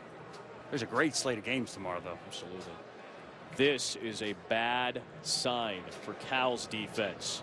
Their stud linebacker, Devontae Downs, the leading tackler in the Pac-12, needing to be helped up.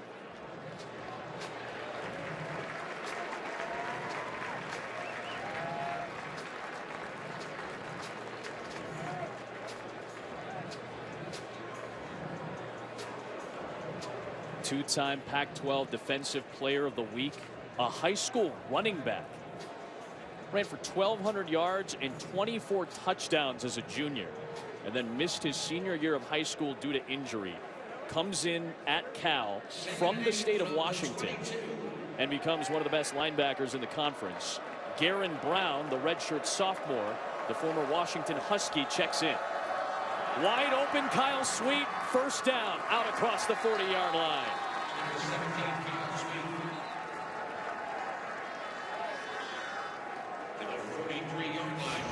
What's a crossfire blitz by the linebackers, and it's going to open up the middle of the field, and Kyle Sweet just replaces an excellent job identifying it by the quarterback, Luke Falk. Underneath to Morrow. Jamal Morrow gets the block, and Morrow taken down inside the 20-yard line. This Cougar defense can get going fast. How about the block by Brandon Arconato? Well, Jamal Morrow, excellent job in the open field and a huge block by Brandon Arconado. And this Washington State Cougar offense has come alive to start this second half. Their best play at 43 yards. A bad shovel pass, and it is going to be ruled Cal football. This may have been picked up before it hit the ground. First down. That could be an interception, and if it is, and it seems to be, Raymond Davison III has just given Cal its 4th takeaway. Well, my apologies. I thought the ball hit the ground. They're going to review it, Dusty. On the field is an interception by the defense. Okay. They're going to look at the same thing you thought you saw. I thought I saw the ball hit the ground before he was able to get his hands underneath it. I don't know. I think that's a pick, Dusty. I'm with you. No, I was wrong on my initial take. 100%. That's an interception. Man, another huge mistake for Luke Falk. The 4th turnover of the night for the Cougars. It's getting crazy on Friday the 13th. After further review, the ruling on the field of an interception is confirmed. First down, California. Raymond Davison III, 42nd career game, 2nd career pick. And it comes at an awful time for Mike Leach's offense that looked so sharp on the previous couple of plays. The shovel play is a staple of what Washington State does. And Luke Falk, there wasn't much separation between James Williams and Luke Falk, and it's high and behind his running back. Poor execution once again by the Cougar offense. He has 3 picks tonight after 2 the entire season coming in. Wharton near the sticks. Sean Harper back in, makes the tackle. Big time play for Davison. He has been the spark a couple of times this year for Cal's defense. This is a Cal team that had to come back a lot early in the year for their victories. Underthrown and incomplete, but penalty markers fly. Bowers looked for Veazey.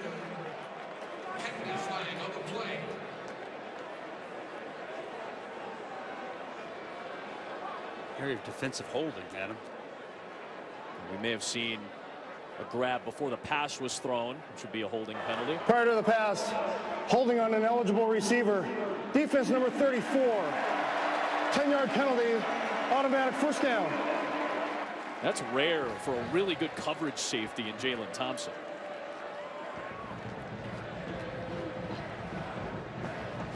First and 10 for the Golden Bears from their 35. Yep, grab Noah as he's falling down.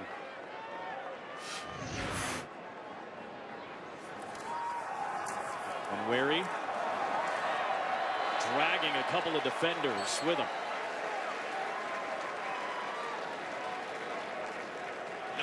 No Patrick Laird tonight. So Nweri is playing a much bigger and crucial role for Cal's offense. First down.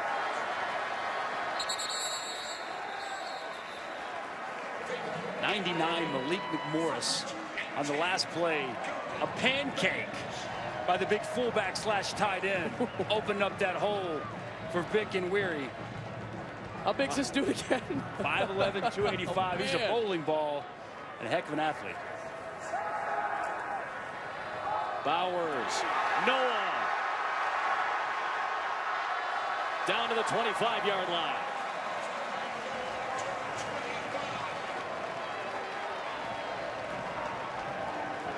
That's an excellent throw by Ross Bowers just over the underneath coverage.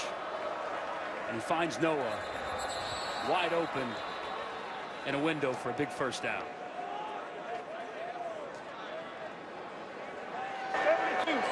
False start. Offense number 72. 5-yard penalty. Still first down. Second penalty against Cameron Bennett tonight. Take a look back. My guy Malik McMorris working across the screen. Ooh, Derek Moore. He's going to feel that in the morning, Adam.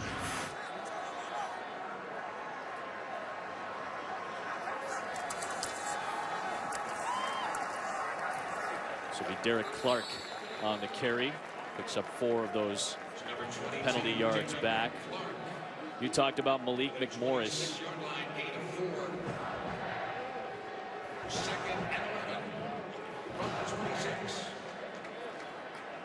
He's done a solid job blocking for all the backs tonight. Haven't seen a whole lot of Zion Eccles. And a few carries for Clark and a lot of Enweri tonight. Diving attempt by Wharton, incomplete. Yeah, you mentioned a lot of Vic Enweri. Patrick Laird's out for this evening. He's been the go-to running back, and they lost Trey Watson early in the season. That's right. So really have lost several key playmakers on this Cal offense. And Enweri, Derek Clark, their first and second down role, we knew it was going to increase tonight, and especially Vic Enweri doing a nice job taking advantage of it in a huge third down for this Cougar defense.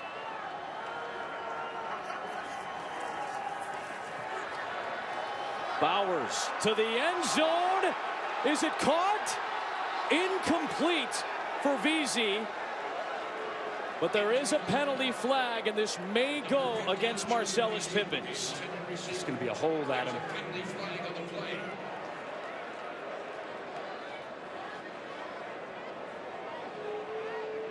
Offensive line hold. Oh, okay. I thought you meant defensive hold. No. I think this is going to be on Cal. I think you declined a penalty. Washington State brought a lot of pressure. I think this is going to go against the Bears.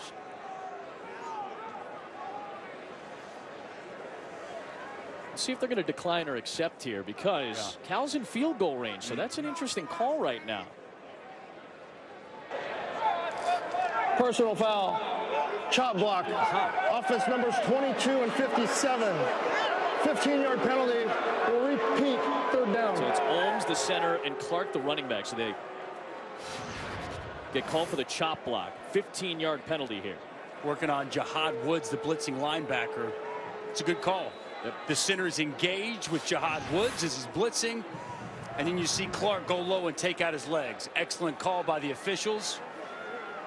As a former defensive lineman who had my fair share of chop blocks, I appreciate the call. You cannot have a high-low combo block on a previously engaged defensive player.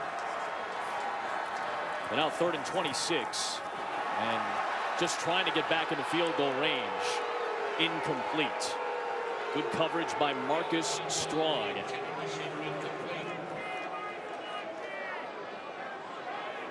Penalty really hurt, right? This Cal drive. Even with the third down, you would have thought they're at least in field goal range. Back them up 15 yards, and now you bring the punt team out. Again, that's 2 drives in a row. We've seen penalties affect Cal. And say they stay in field goal range, you get 3 points out of it. That's a 3-score game now. That's a huge penalty. Big swing for the Washington State Cougars.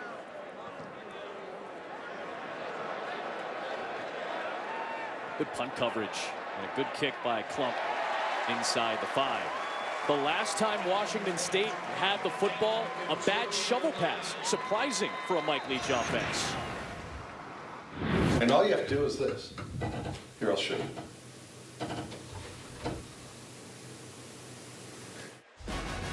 That was not the fundamentally sound shovel pass that Mike Leach preaches to his teams. A bad one the last time Falk touched it.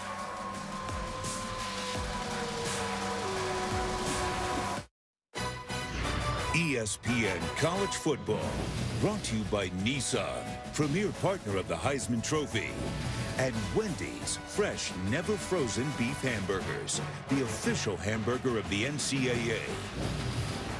Star-Spangled Banner. Got a little bit of a connection to this date, as Washington State starts at its own 2-yard line. Jamal Morrow picks up a few. Francis Scott Key penned the national anthem on the 13th. September 13, 1814. So good things do come on the 13th. join this Friday the 13th with our fantastic crew. Adam Amin, Dusty Dvorak, Molly McGrath, the great women and men here in Berkeley, California. Luke Falk trying to maneuver. Good job just to get away from his own goal line. Luke Beckett shut down the play. Big third down here. What have you seen from the Cougar offense, or perhaps the Cal defense, that has led to these struggles tonight? The Cal secondary has done an excellent job in coverage. They've elected not to bring as much pressure as they typically show, sitting back in coverage quite a bit, do an excellent job not giving open looks for Luke Falk. And whether it's a 3-man rush or a 4-man rush, they've done a really nice job of applying good pressure. You just saw the 5th sack of the game for this Bear defense. Falk has a man. What a catch. Jameer Calvin with a clutch grab. What a great throw by Luke Falk. Working out of his own end zone. Finds a true freshman, Jameer Calvin, just on a little post, working out of the slot. Excellent job working to the open part of the middle of the field. That was a dime delivered by the senior quarterback to give himself some breathing room. Falk under pressure, and down he goes once again. James Looney leading the Cal charge. Sack number 6 for this Golden Bears defense. We're going to take a look at Looney working here, and this linebacker is going to come on a blitz. As the blitz comes, it allows Looney to be one-on-one with the tackle. The blitz gets there first, and then it's Looney. Jerron Brown first, and then James Looney finishing up the sack. Excellent job with the blitz and continued work by the defensive lineman to get the quarterback down. Falk under pressure again. Nice job by Tavares Martin, though, and that will set up a much more makeable third down. Tavares Martin is dangerous out in space. Excellent speed and the ability to make people miss in the open field. Whoop, whoop. Nice pickup by Tavares Martin. Now 3rd down and 9. Already converted 1 3rd down to start this drive.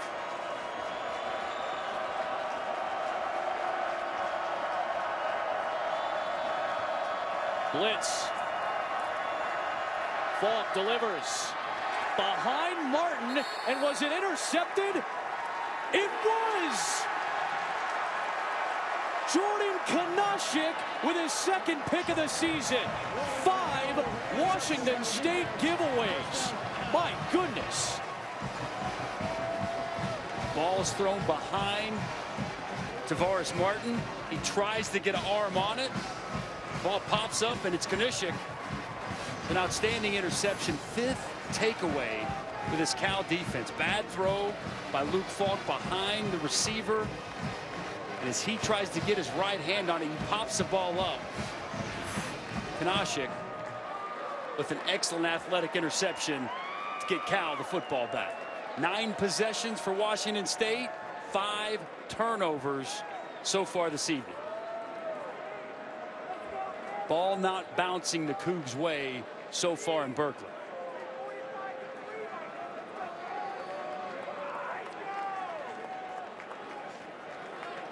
I believe the replay booth was taking a second look just to confirm that it was a pick, and as far as we know, it has been confirmed.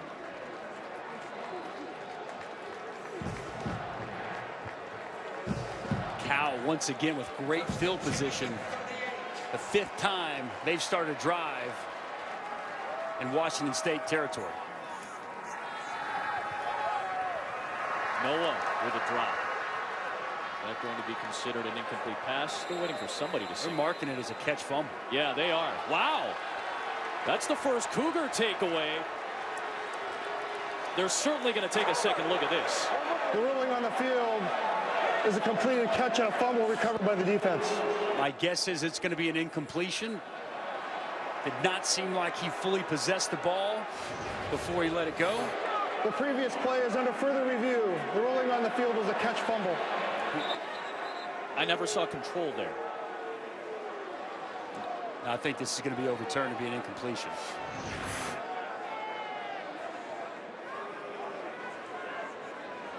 Looked like Noah started running with the football before he ever fully had possession.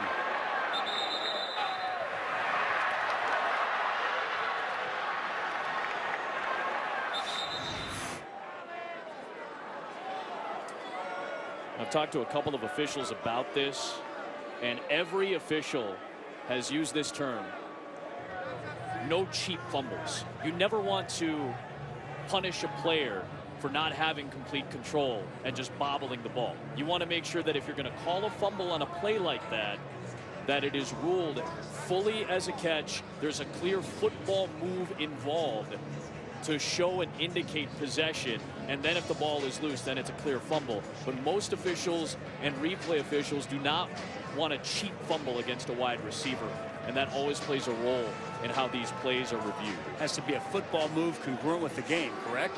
Yes. I never saw a football act, a football move. After further review, the pass was ruled incomplete. It'll be second down. Clock operator, please put 5:56 on the game clock, please. The collaborative replay effort from San Francisco tonight has been very solid on a couple of tough calls. But man, Washington State could have used that one. They need it. And you know, this is who Washington State is. They're a team that gets takeaways. They play fast, they play aggressive, but so far this evening hasn't translated into takeaways. And Waring did a run near the 30. Malik McMorris just continues to punish Washington State defenders. Doubleheader on ABC, part of Dos Equis Tailgate Week.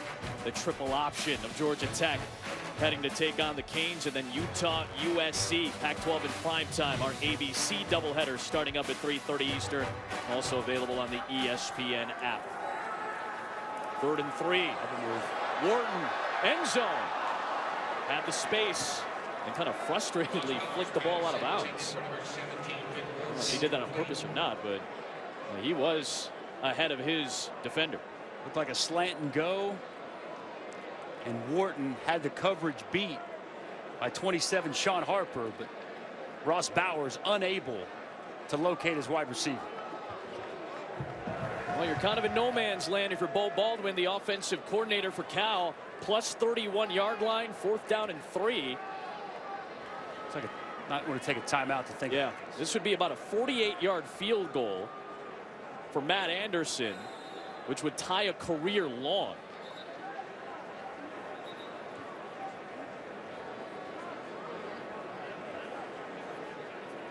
Fourth down coming up. Timeout, Cal. Their first of the half. Well, this Washington State defense, I mean, they have been lights out so far this season. It's aggressive. It's fast. They call themselves the Speed D. They went into Eugene last week and shut down that high-octane Duck offense. They play on the other side of the football. It's tackles for loss. It's sacks. It's takeaways.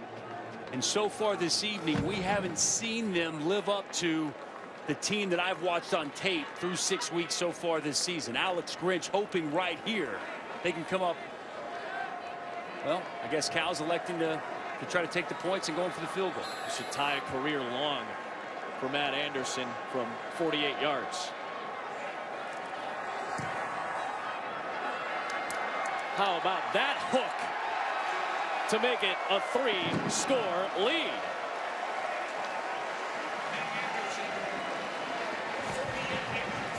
Justin Wilcox's team comes away with points.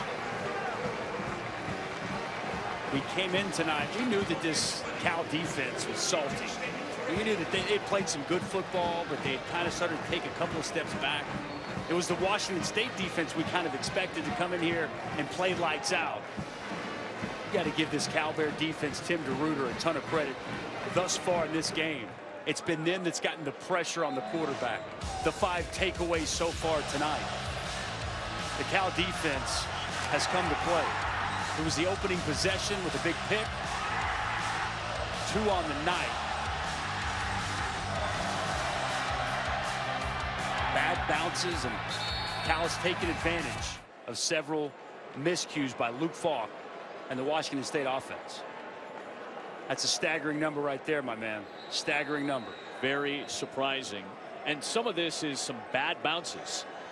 It has been that Freaky Friday type of field. There have just been some bad bounces, and Cal has taken advantage.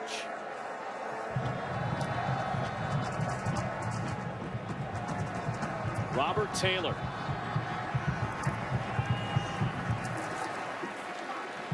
To the 21-yard line.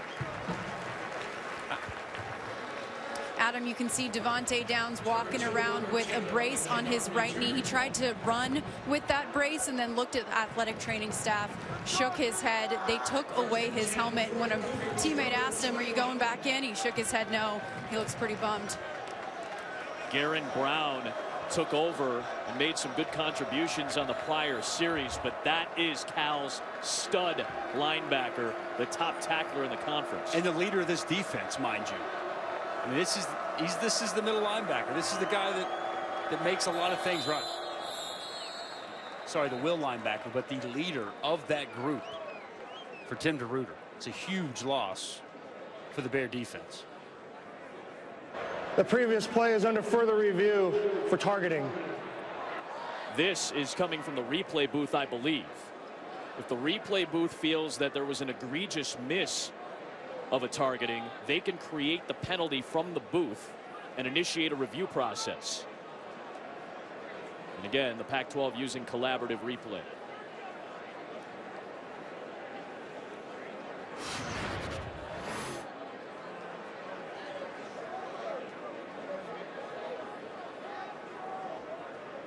It looked like Cam Bynum, perhaps.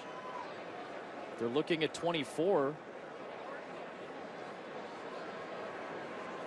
I didn't see anything that would initiate or indicate rather a targeting penalty right away.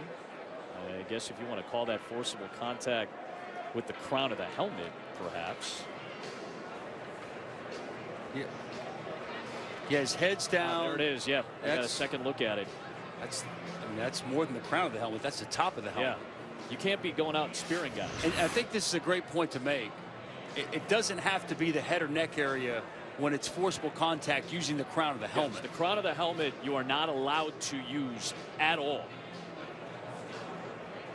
Which, by the way, protects the offensive player and it protects the defensive player. That's an unsafe play by the defender to completely lower his head and use the top of his helmet.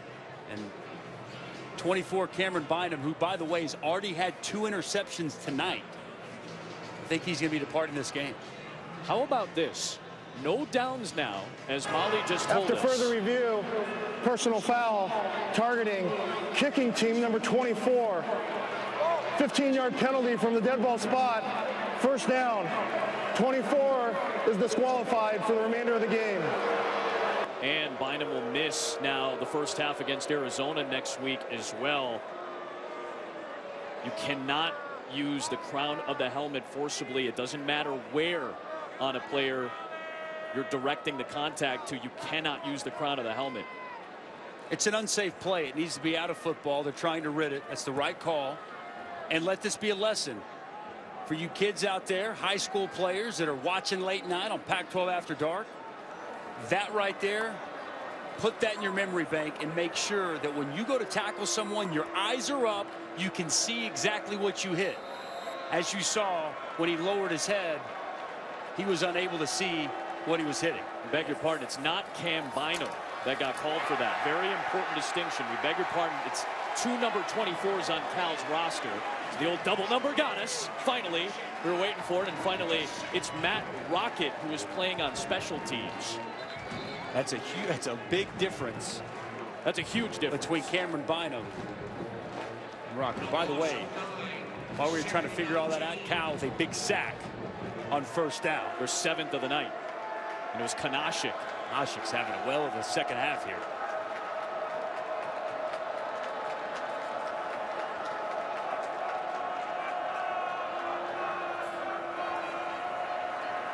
Falk under pressure again.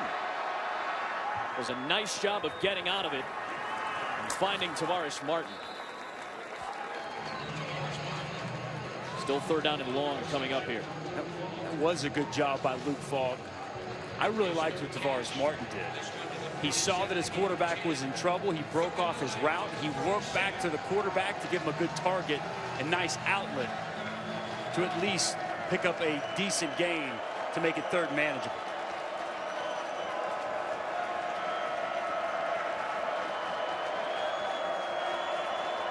Cal showing pressure. A lot of guys at the line of scrimmage. See if they bail. They're bringing some pressure, and Falk goes down again. It's Downs' replacement, Garen Brown. His first career sack.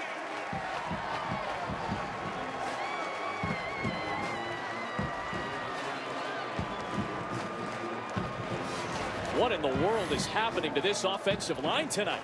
Well, you're going to see 3 defenders working over here. It's an excellent job getting up the field, and he's going to wrap. And it's outstanding job on the blitz by Jaron Brown to get home and pick up another Cal sack. That is 8 sacks against one of the better offensive lines in college football. And now Cal's got the ball back with a 3-score lead. This has to be one of the toughest nights that Luke Falk has seen in a couple of years. 46 yards on the punt.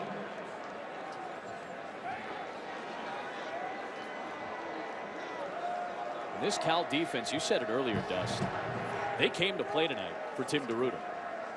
Highly motivated. They were a bit embarrassed, I think, by what happened against Washington a week ago. They felt that they were never really in the contest. They've been in the contest from the onset here this evening, and it's been the play of that defense that has really been the catalyst for this Cal Bear team this evening.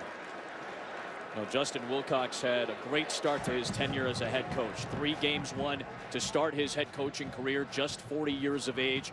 But then he said, I didn't see the consistency. I saw flashes from those first 3 weeks, but I didn't see the consistency that I needed. Granted, against a very good schedule. But right now, these Golden Bears are playing as well as they perhaps have all season. Well, the defense has been completely changed from where it was a year ago. They've come in, they went from a 4-man front to a 3-4 front, and they're really just trying to implement these principles, and it's the attention to detail. We talked with Justin Wilcox, we talked with Tim DeRuyter, we talked with some of the players. The attention to detail that they've put in since all the way back in the spring has really paid dividends, and it's showing itself here this evening. Jordan Duncan on the grab. All of that being said, we still have a full quarter to go. It is a 3-score game. If Washington State is going to get back in a hurry, and by the way, they've done that before this year, how do they do it?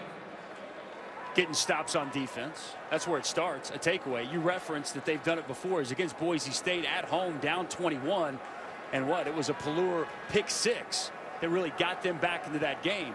Pelluer obviously not with them anymore after the season, but it's going to take stops on defense, potentially a takeaway. And this Washington State offense has got to come to life. I expected them to when the second half started. Had a couple of chunk plays, which turned into a turnover. They can't give Luke Falk any time, and they can't keep from turning the football over when they possess it so far this second half. So a lot's got to change, but I agree wholeheartedly. This one is far from over here in Berkeley, and I'm by no means counting the Cougs out yet. Final minute of the third.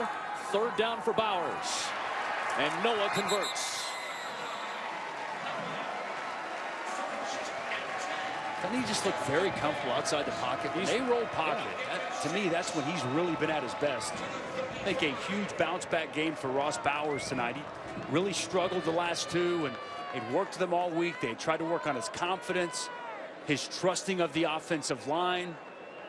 And we've seen here this evening, whether it's been from within the pocket or him working outside the pocket, the confidence is coming back. The accuracy has been here this evening. 102 straight passes without a pick for Bowers. And Wary to the 28-yard line. And that may be the final play of a strong three-quarter performance so far from the Golden Bears.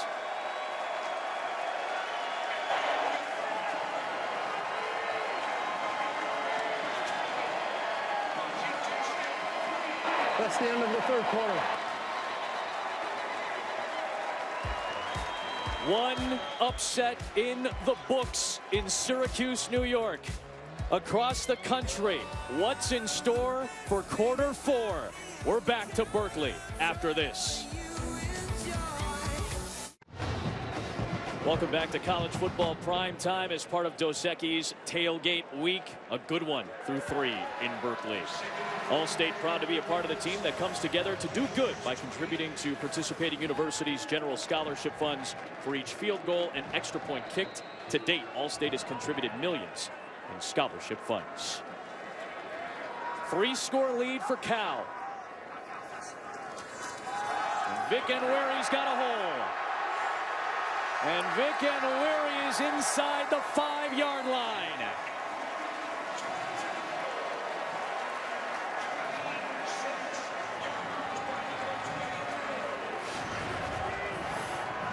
We've been talking about Malik McMorris. He's going to fake here and come back here. Man, he does an excellent job getting a kick-out block and open up a big hole for Vic Enweri. Not much there this time. Good penetration. Garrett McBroom. Seems like with a 17-point lead, fourth quarter, when you've got a 6-foot, 245-pound running back, you expect him to get the ball quite a bit here to close out a game.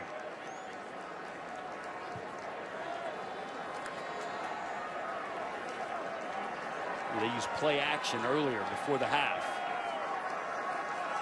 for a touchdown. Enweri. Good penetration by Mata Afa. And Enweri still battled his way to get back near the 6-yard line.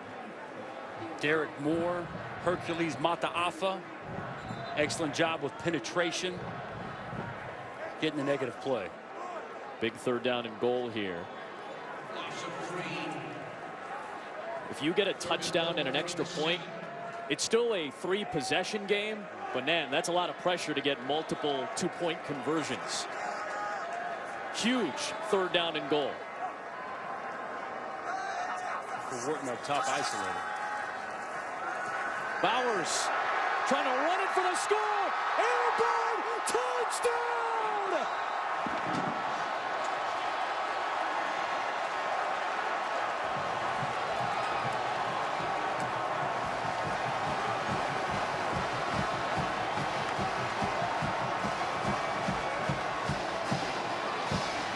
For the first time in his career, Ross Bowers runs it in for a touchdown and does it in jaw-dropping fashion. My goodness. Wow. You will not see a better play in college football this weekend. The Cal fans are stunned. I think Washington State's a little stunned. And Ross Bowers, a man who needed some confidence, makes the play of the day as he goes airborne. A complete flip into the end zone, and Cal continues to roll here in Berkeley.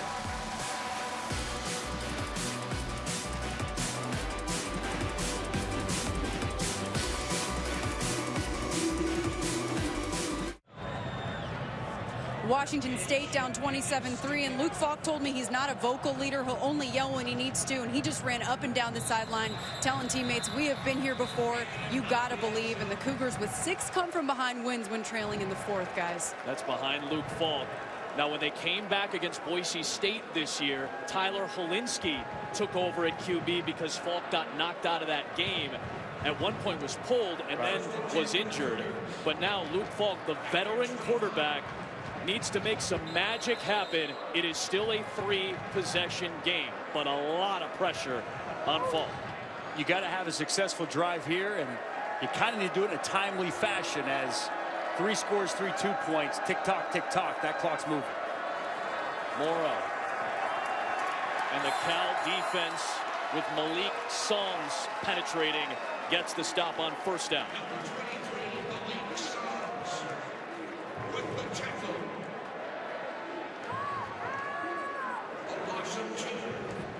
I got to tell you, there's an element of me that's just stunned. I mean, a little bit in shock right now. And it's a credit to this Cal defense as much as anything. Morrow on the release. Open field tackle by the freshman out of Long Beach, Elijah Hicks. Third down coming up. Ranked teams getting tested this weekend. A ranked team on a neutral site, still with its college football playoff hopes hanging in the balance. Oklahoma getting set to take on Texas as part of the 112th Red River Showdown. ESPN 3:30 Eastern and the ESPN app tomorrow. All day for Falk. Incomplete, looking for Martin. 12 minutes to go. And Washington State has to punt after a 3-and-out. Well, Luke Falk's been under a lot of pressure tonight. Not pressure there. It's a good job by the offensive line. He's been off, though, Adam. Throwing behind receivers at times. Just not quite as sharp, not quite as accurate as I've grown accustomed to watching Luke Falk.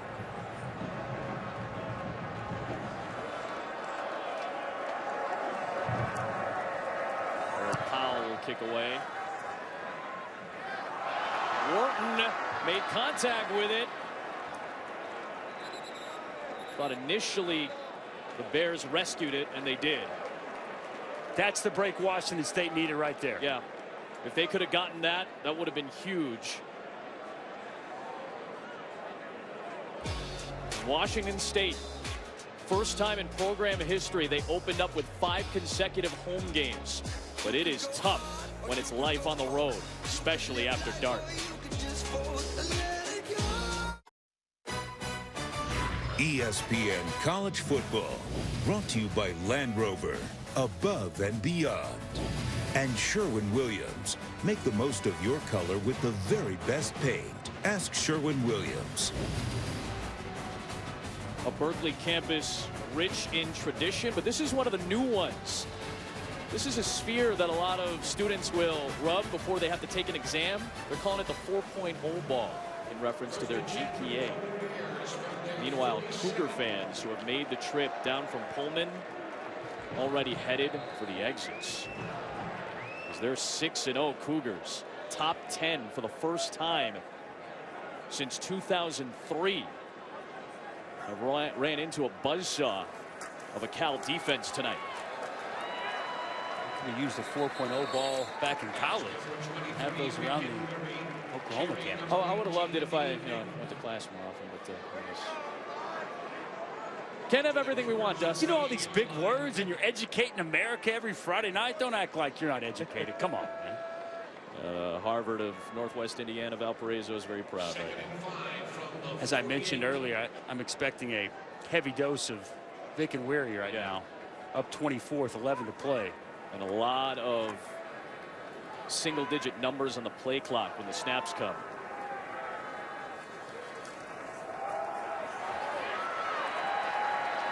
First down to the 42-yard line, and Vic and Weary has 100 yards tonight. Frigatriscadecaphobia. Nice job by our crew trying to trip me up one last time. Frigatriscadecaphobia. It's not that hard when you break it down into 4 parts. By the way, fear of Friday the 13th. Get over it, people. Just another day on the calendar. Goodness gracious. I love it, brother. Right? Hey, there's some good traditions out there. Some good stories. Yeah, it's fine.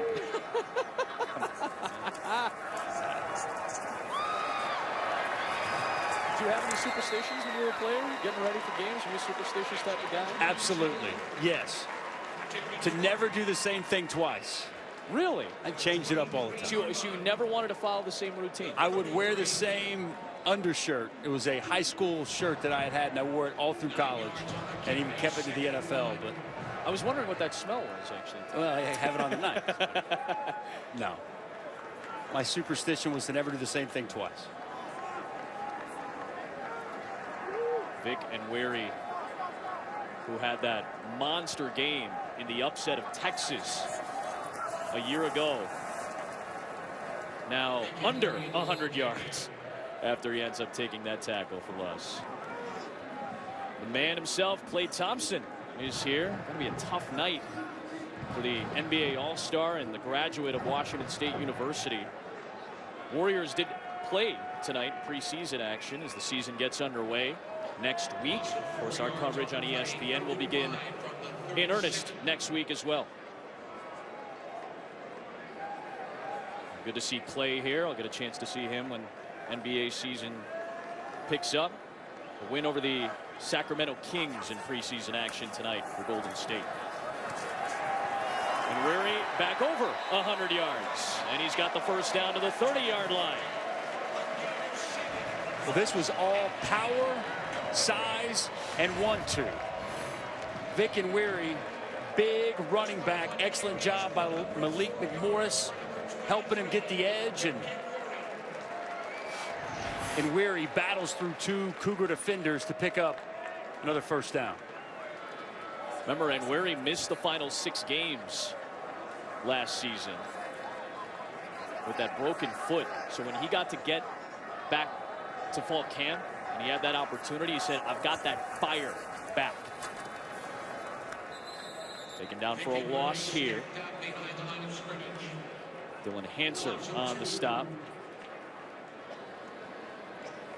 To put up 27 points against a Washington State defense that had been so stingy all season long, and to do it without so many skill players. Now, granted, they got Noah back tonight, which is huge, obviously, for Cal, but to do it without Patrick Laird, who's been their main running back. They've had great field position. They've ran the football very effectively. To credit to their offensive line, I think Ross Bowers has really stepped up and gotten back to the player we saw the first 3 weeks of the season as opposed to the last 3 weeks. He's been very smart with the football. Once again, we see him rolling outside the pocket, finding his target. He's been good tonight. I mean, he really has. He's early on, it looked like he was a little quick, a little early in some of his timing throws, but you've got to give Bo Baldwin a ton of credit, the offensive coordinator in his first year here at Cal, trusting in his quarterback. He told us he's earned this job. His teammates, we all have confidence that he's going to get this right. He worked a lot there in the week of practice, and it's really showing here this evening. Ravizzi, end zone, out of bounds. Had the ball, but could not get it inbounds. That'll bring up 4th down. Well, you mentioned Bo Baldwin, Santa Barbara native, but he calls Tacoma, Washington his hometown. That's where he won a 3A state title as a quarterback. Remember, he was the head coach for Eastern Washington. Remember the red turf, the Inferno?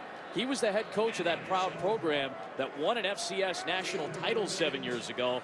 And remember, they beat Washington State to open the season in 2016. Matt Anderson makes it a 4-score lead. A pair of shockers on a Friday night.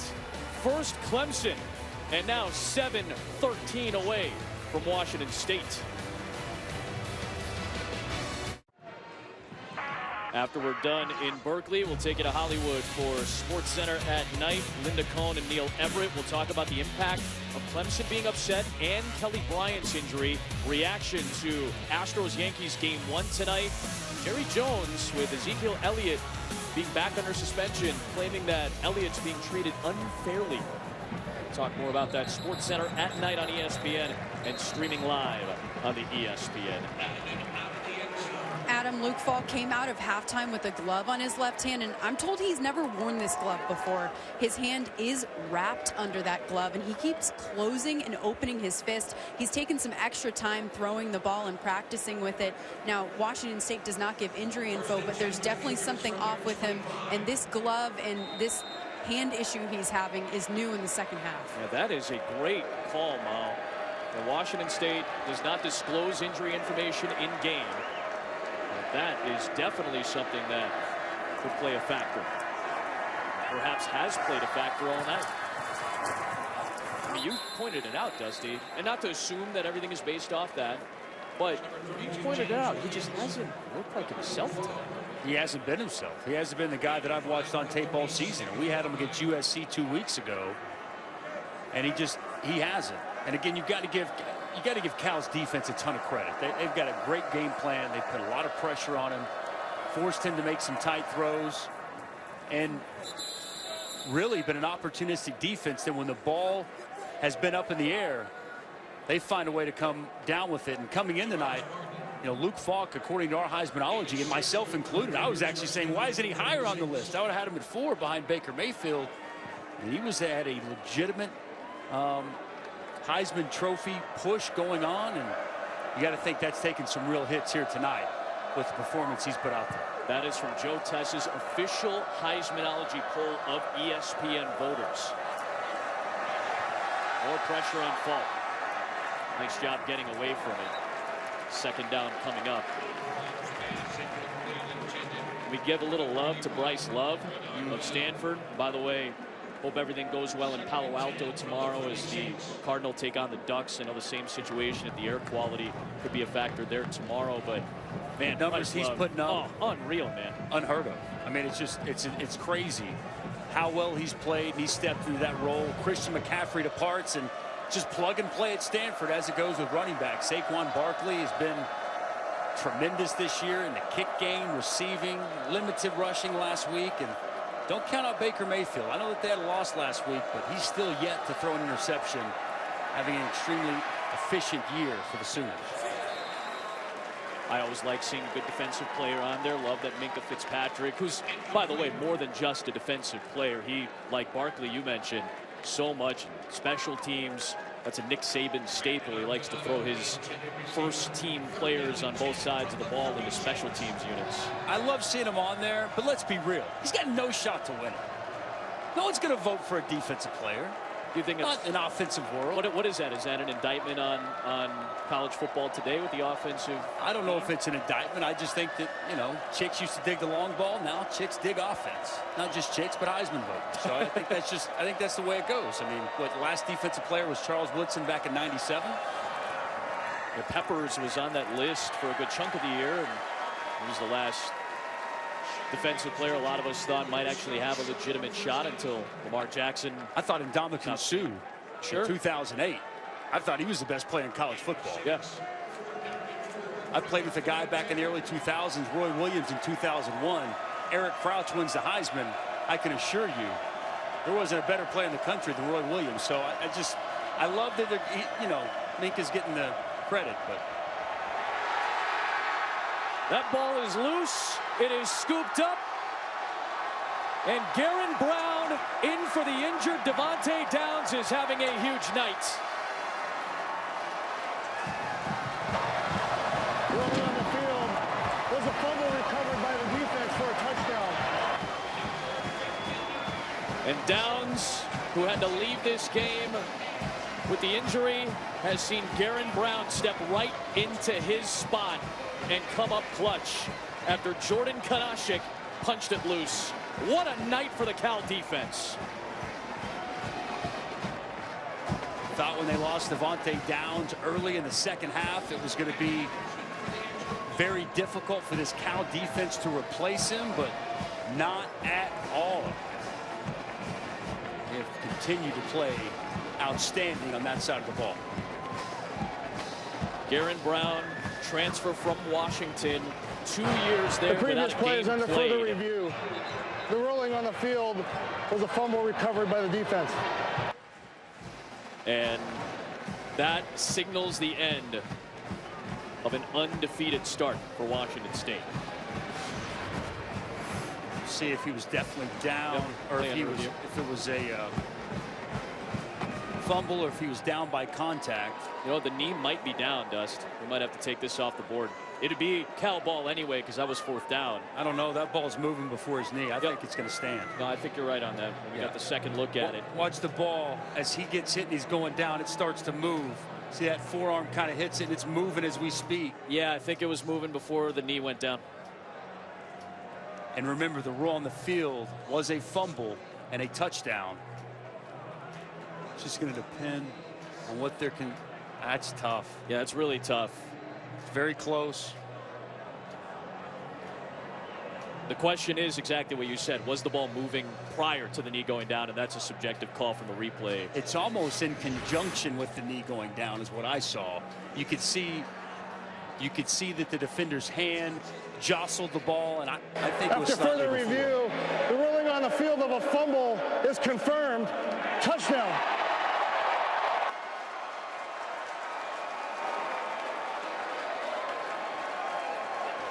I'll tell you what, Jordan Kanashik is having one whale of a night with this Cal Bear defense. You see him working on the blitz. Just an excellent job getting home, coming clean. It's a crossfire blitz, and no one there to slow down Kanashik. Outstanding job getting the sack, getting the ball out. How about this stat line for Kanashik? 11 tackles, 2.5 sacks, a forced fumble, and an interception. It keeps on coming for the Cal Bear defense. What a night. What an upset. Cal up by 34 here in Berkeley. Welcome back to College Football Primetime as part of Dos Equis Tailgate Week. In the last 40 years, the only top 10 victory for the Cal Golden Bears came back in 2003. Aaron Rodgers got hurt in that game. Reggie Robertson came in and was sparkling, forcing triple overtime against Matt Leinart and the Trojans. That is the only top 10 win in the last 4 decades for Cal. They're 5-26 away from one tonight. Let's take a look at tonight's Comfort Zone, brought to you by Wrangler. Tim DeRuyter, this Cal defense, they've been in the comfort zone from the beginning of this game tonight. Sack after sack after sack. A lot of pressure on Luke Falk tonight. 12 tackles for loss, 9 sacks, 6 takeaways. And how about a defensive touchdown for the cherry on top? Excellent job by this Cal defense, and man, they've been in the comfort zone, Adam. The most sacks in a dozen years for this Cal defense.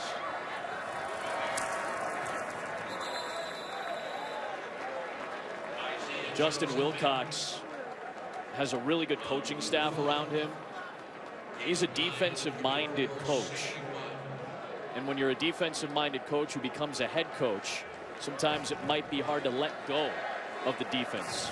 I remember talking to Mac Brown about being an offensive coordinator, and he would tell me it was really difficult for him to give up the reins to the offense. Great pass to Kyle Sweet. Something that Mac made his money on was offense. And when he became a head coach, it was a little difficult for him to give up the reins. That can be tough for a coach stepping into the head coaching spot. But Justin Wilcox not only delegates, but man, he takes in information from a lot of sources, including Tim DeRuyter, a former head coach at Fresno State, who's now his defensive coordinator. Collaborates with all of his coaches to come up with the right plan and way to steer the ship, and delegates a lot of responsibilities because he has a great trust in the staff that he's put together. And you're exactly right that it can be different. Some coaches do it. Mike Leach still calls plays. He's been calling plays for a long time, but there are so many more responsibilities as the head coach of a big-time college football program that it becomes difficult to micromanage and be able to really have a good pulse and have the time for what it takes to be able to call plays. So it's a credit to Justin Wilcox. He's found a D coordinator in Tim DeRuyter that he trusts. Now, I still think he has a big imprint in this defense, and talking to players, he's out there at practice, he's working with them, but you're exactly right. That trust he has in his staff and the ability to delegate responsibilities been a big key as to why they've had so much success. And hot potato, Cal's defense can do no wrong tonight. There's really nothing else to say as Quentin Tartabull comes up with yet another Cal takeaway.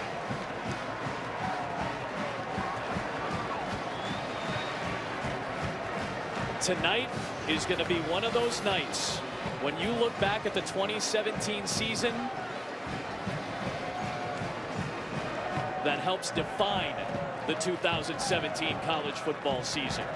On a night like tonight, where Clemson goes down and a top 10 Washington State team, one of the most prolific offenses in the country, gives the ball up 7 times, this is going to be one of those nights we look back on and remember as perhaps a signature night. Let me guess. It's because it's Friday the 13th. Right? You know what? You know what? You believe whatever you want to believe, brother. But the college football gods are an interesting bunch. I believe that this has been a crazy night. Yeah, it has, man. Number Honestly. 2 team in the country goes down. The number 8 team in the country goes down. And we got an entire Saturday of great games in college football. So if this is a precursor of what the weekend might be, sign me up. It's going to be a lot of fun.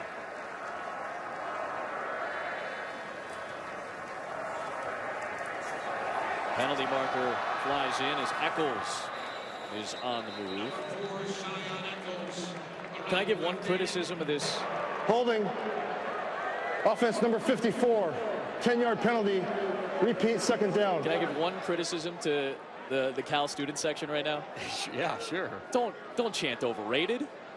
You're diminishing your own team's victory.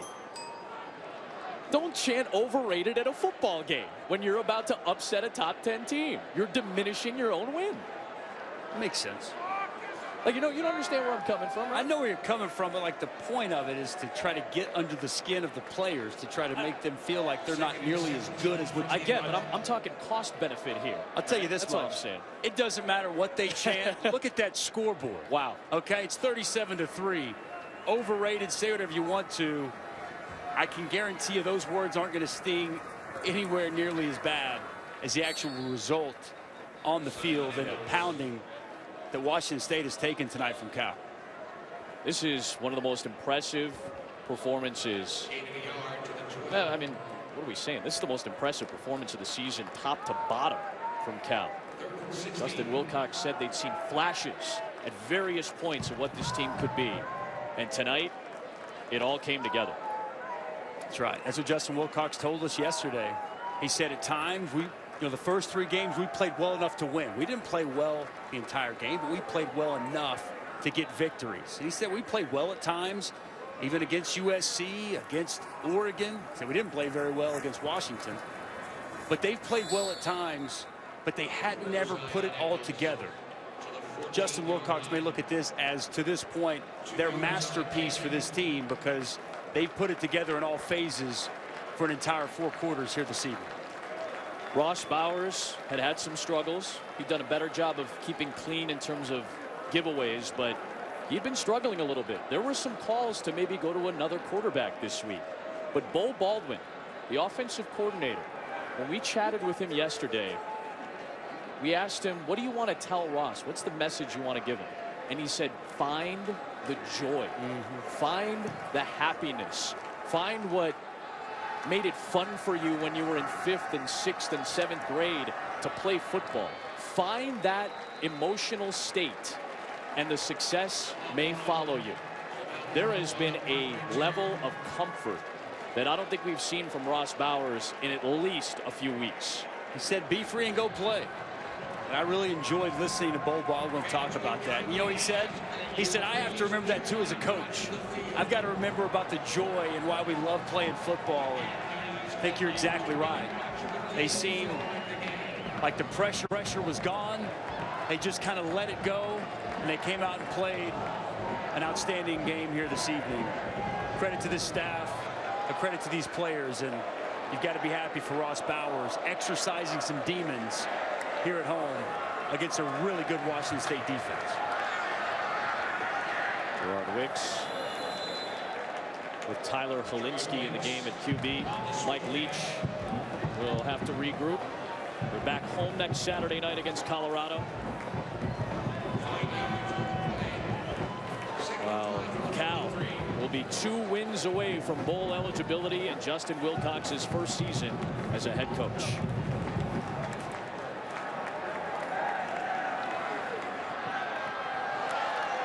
It has been a rocky week here in Berkeley, California. It has been a tough time for the Bay Area. And Justin Wilcox told us, I hope that the 4 hours we're on the field on Friday night can be a bit of an escape, a release for the students here in Berkeley, for people who live in Berkeley, for people who are in Sonoma County and Napa County. Maybe this gives them a little bit of an escape from the terrible stuff that's gone on over the course of this week with all the wildfires and the aftermath of it. I'm not here to gauge what it means in that regard, but for 4 hours on a Friday night, a lot of these folks got to remember something else besides a lot of the tough stuff that's been going on this week. They got some joy. They got some happiness. And as we look over at those sidelines and we see the smiles on the Cal Bear players, the hugs, the smiles, the joy, we didn't see that walking around the facility yesterday. It hasn't felt like that being around here in Berkeley with the smoke block in the back. with everything Offense that's number transpired. 17, So 10-yard penalty. it's hard not to be happy Repeat, third down. for these young men and for this community that's had to deal with so much. There's still work to be done in this area and the surrounding areas. There are fires still blazing in Napa and Sonoma County, and all we can do is hope for the best. And a great job by the first responders and the volunteers who have been part of this community that have helped out all week long. We're thinking about you. I know Washington, the folks in Pullman, the folks in Seattle, folks in Oregon understand that as well as they've dealt with it this year. And on one Friday night here in Berkeley, California, the Cal Golden Bears come away with one of the great wins in the last 4 decades in the rich history of this college football program. And where does Washington State and Mike Leach go from here? Do you learn from it? Do you get better from it? My guess is they will. This is a good football team. I believe in Mike Leach. I believe in Luke Falk in this offense. And I think Alex Grinch does have a solid defense. They walked into a buzzsaw here tonight at Cal. They weren't ready to play. Cal was. And they beat up on them. But you go back to the drawing board. We talked to Mike Leach about the process. He never gets too high. He never gets too low. And they'll go back to work on Monday to get ready for Colorado and still try to get in this Pac-12 championship race after this difficult loss. One of the biggest wins in the last 40 years for the Cal Golden Bears, all part of one wild Friday night.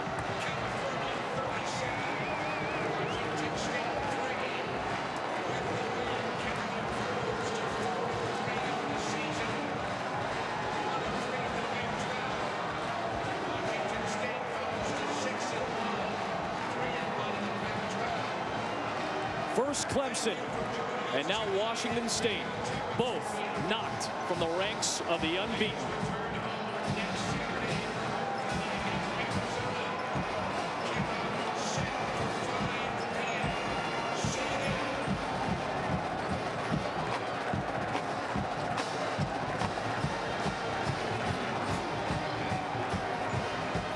Once again, our final score, Cal 37, Washington State 3.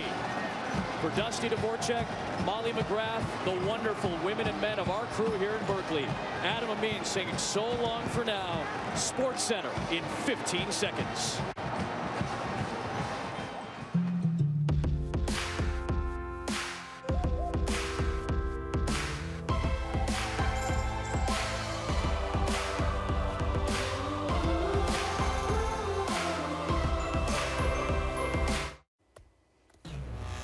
So the last time we worked together on a Friday, it was Washington State celebrating by beating USC up in Pullman, and Sweaty was all happy, and now Sweaty's all bummed because Cal beats Wazoo.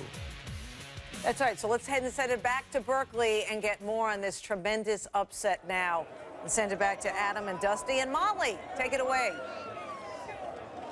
All right, thank you guys. I'm here with the head coach of Cal, Justin Wilcox, coming off of this huge win.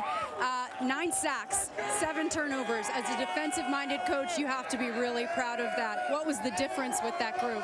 Yeah, I thought they just played extremely hard. You know, a lot of people had a hand in it.